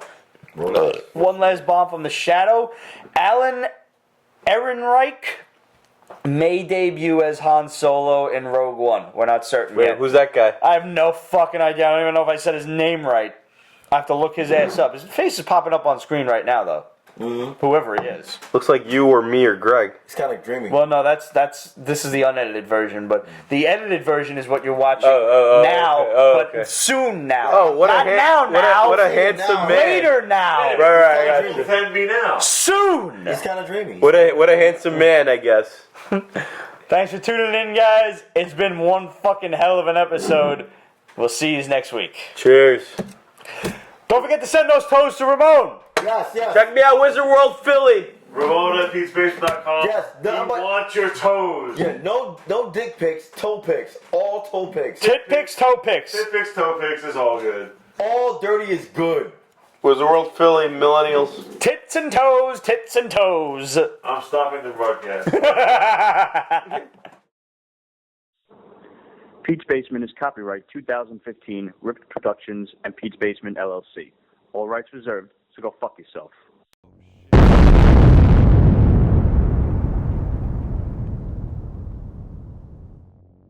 What's up, everybody? Let's just get situated over here. Press and hold for message. Is that my voice? Is that my voice? I'm alive. I am alive. I am alive. Greg lives. Wait, who just drew that thing around my head? Me. What the fuck is happening here, Roger? That's what happens. When Oh shit. Oh, what's my junk doing?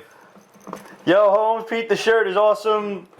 I'll give the official shout out once we start the show, but yeah, that fucking shirt is pretty goddamn awesome. We do not exist. We Who's do that, not X-Men? exist. Dang, that's a good. What's that? What's we do not exist? Dimitrios, I'm just gonna call you D because I can't fucking spell your name. It starts with a D, so. It starts with a D, I guess. Dimitrios. Sorry to any Greek people out there who. What it do, Red Lantern? You know, Dimitrios is the most common name in Greece, by the way. Yes. Is it really? Yeah, it's pretty offensive that you can't spell and pronounce a name that's common in the country. Sophocane, what's going on, brother? Dimitrios is more common than currency in Greece right now. Easy to find in taxes. Oh. For the record, this is gonna be a very, very fun episode. Oh, yeah. Just know it off the back. Where's Ramon? Ramon, unfortunately, fractured his toe. What does a person do to fracture their toe? Hello, I don't fucking know. ass. He kicks ass. Oh, it must have been a hard acid So, kick. Ramon will be out of commission for a couple of weeks, but I highly encourage all of you to send him get well cards. You can find our address on peachbasement.com, but if you got a pen and paper handy, it is Pete's Basement, 223 Bedford Avenue, number 145, Brooklyn, New York, 11211. Well, And that's for the big guy. no dick pics, but toe pics. Send toe pics. Oh man, if you want to throw pics of your own fucking toes in there for support, yes, yes. Yeah. You're welcome, Ramon, in advance. Miss you, boo. You can also email those toe photos to Ramon@Pete'sBasement.com.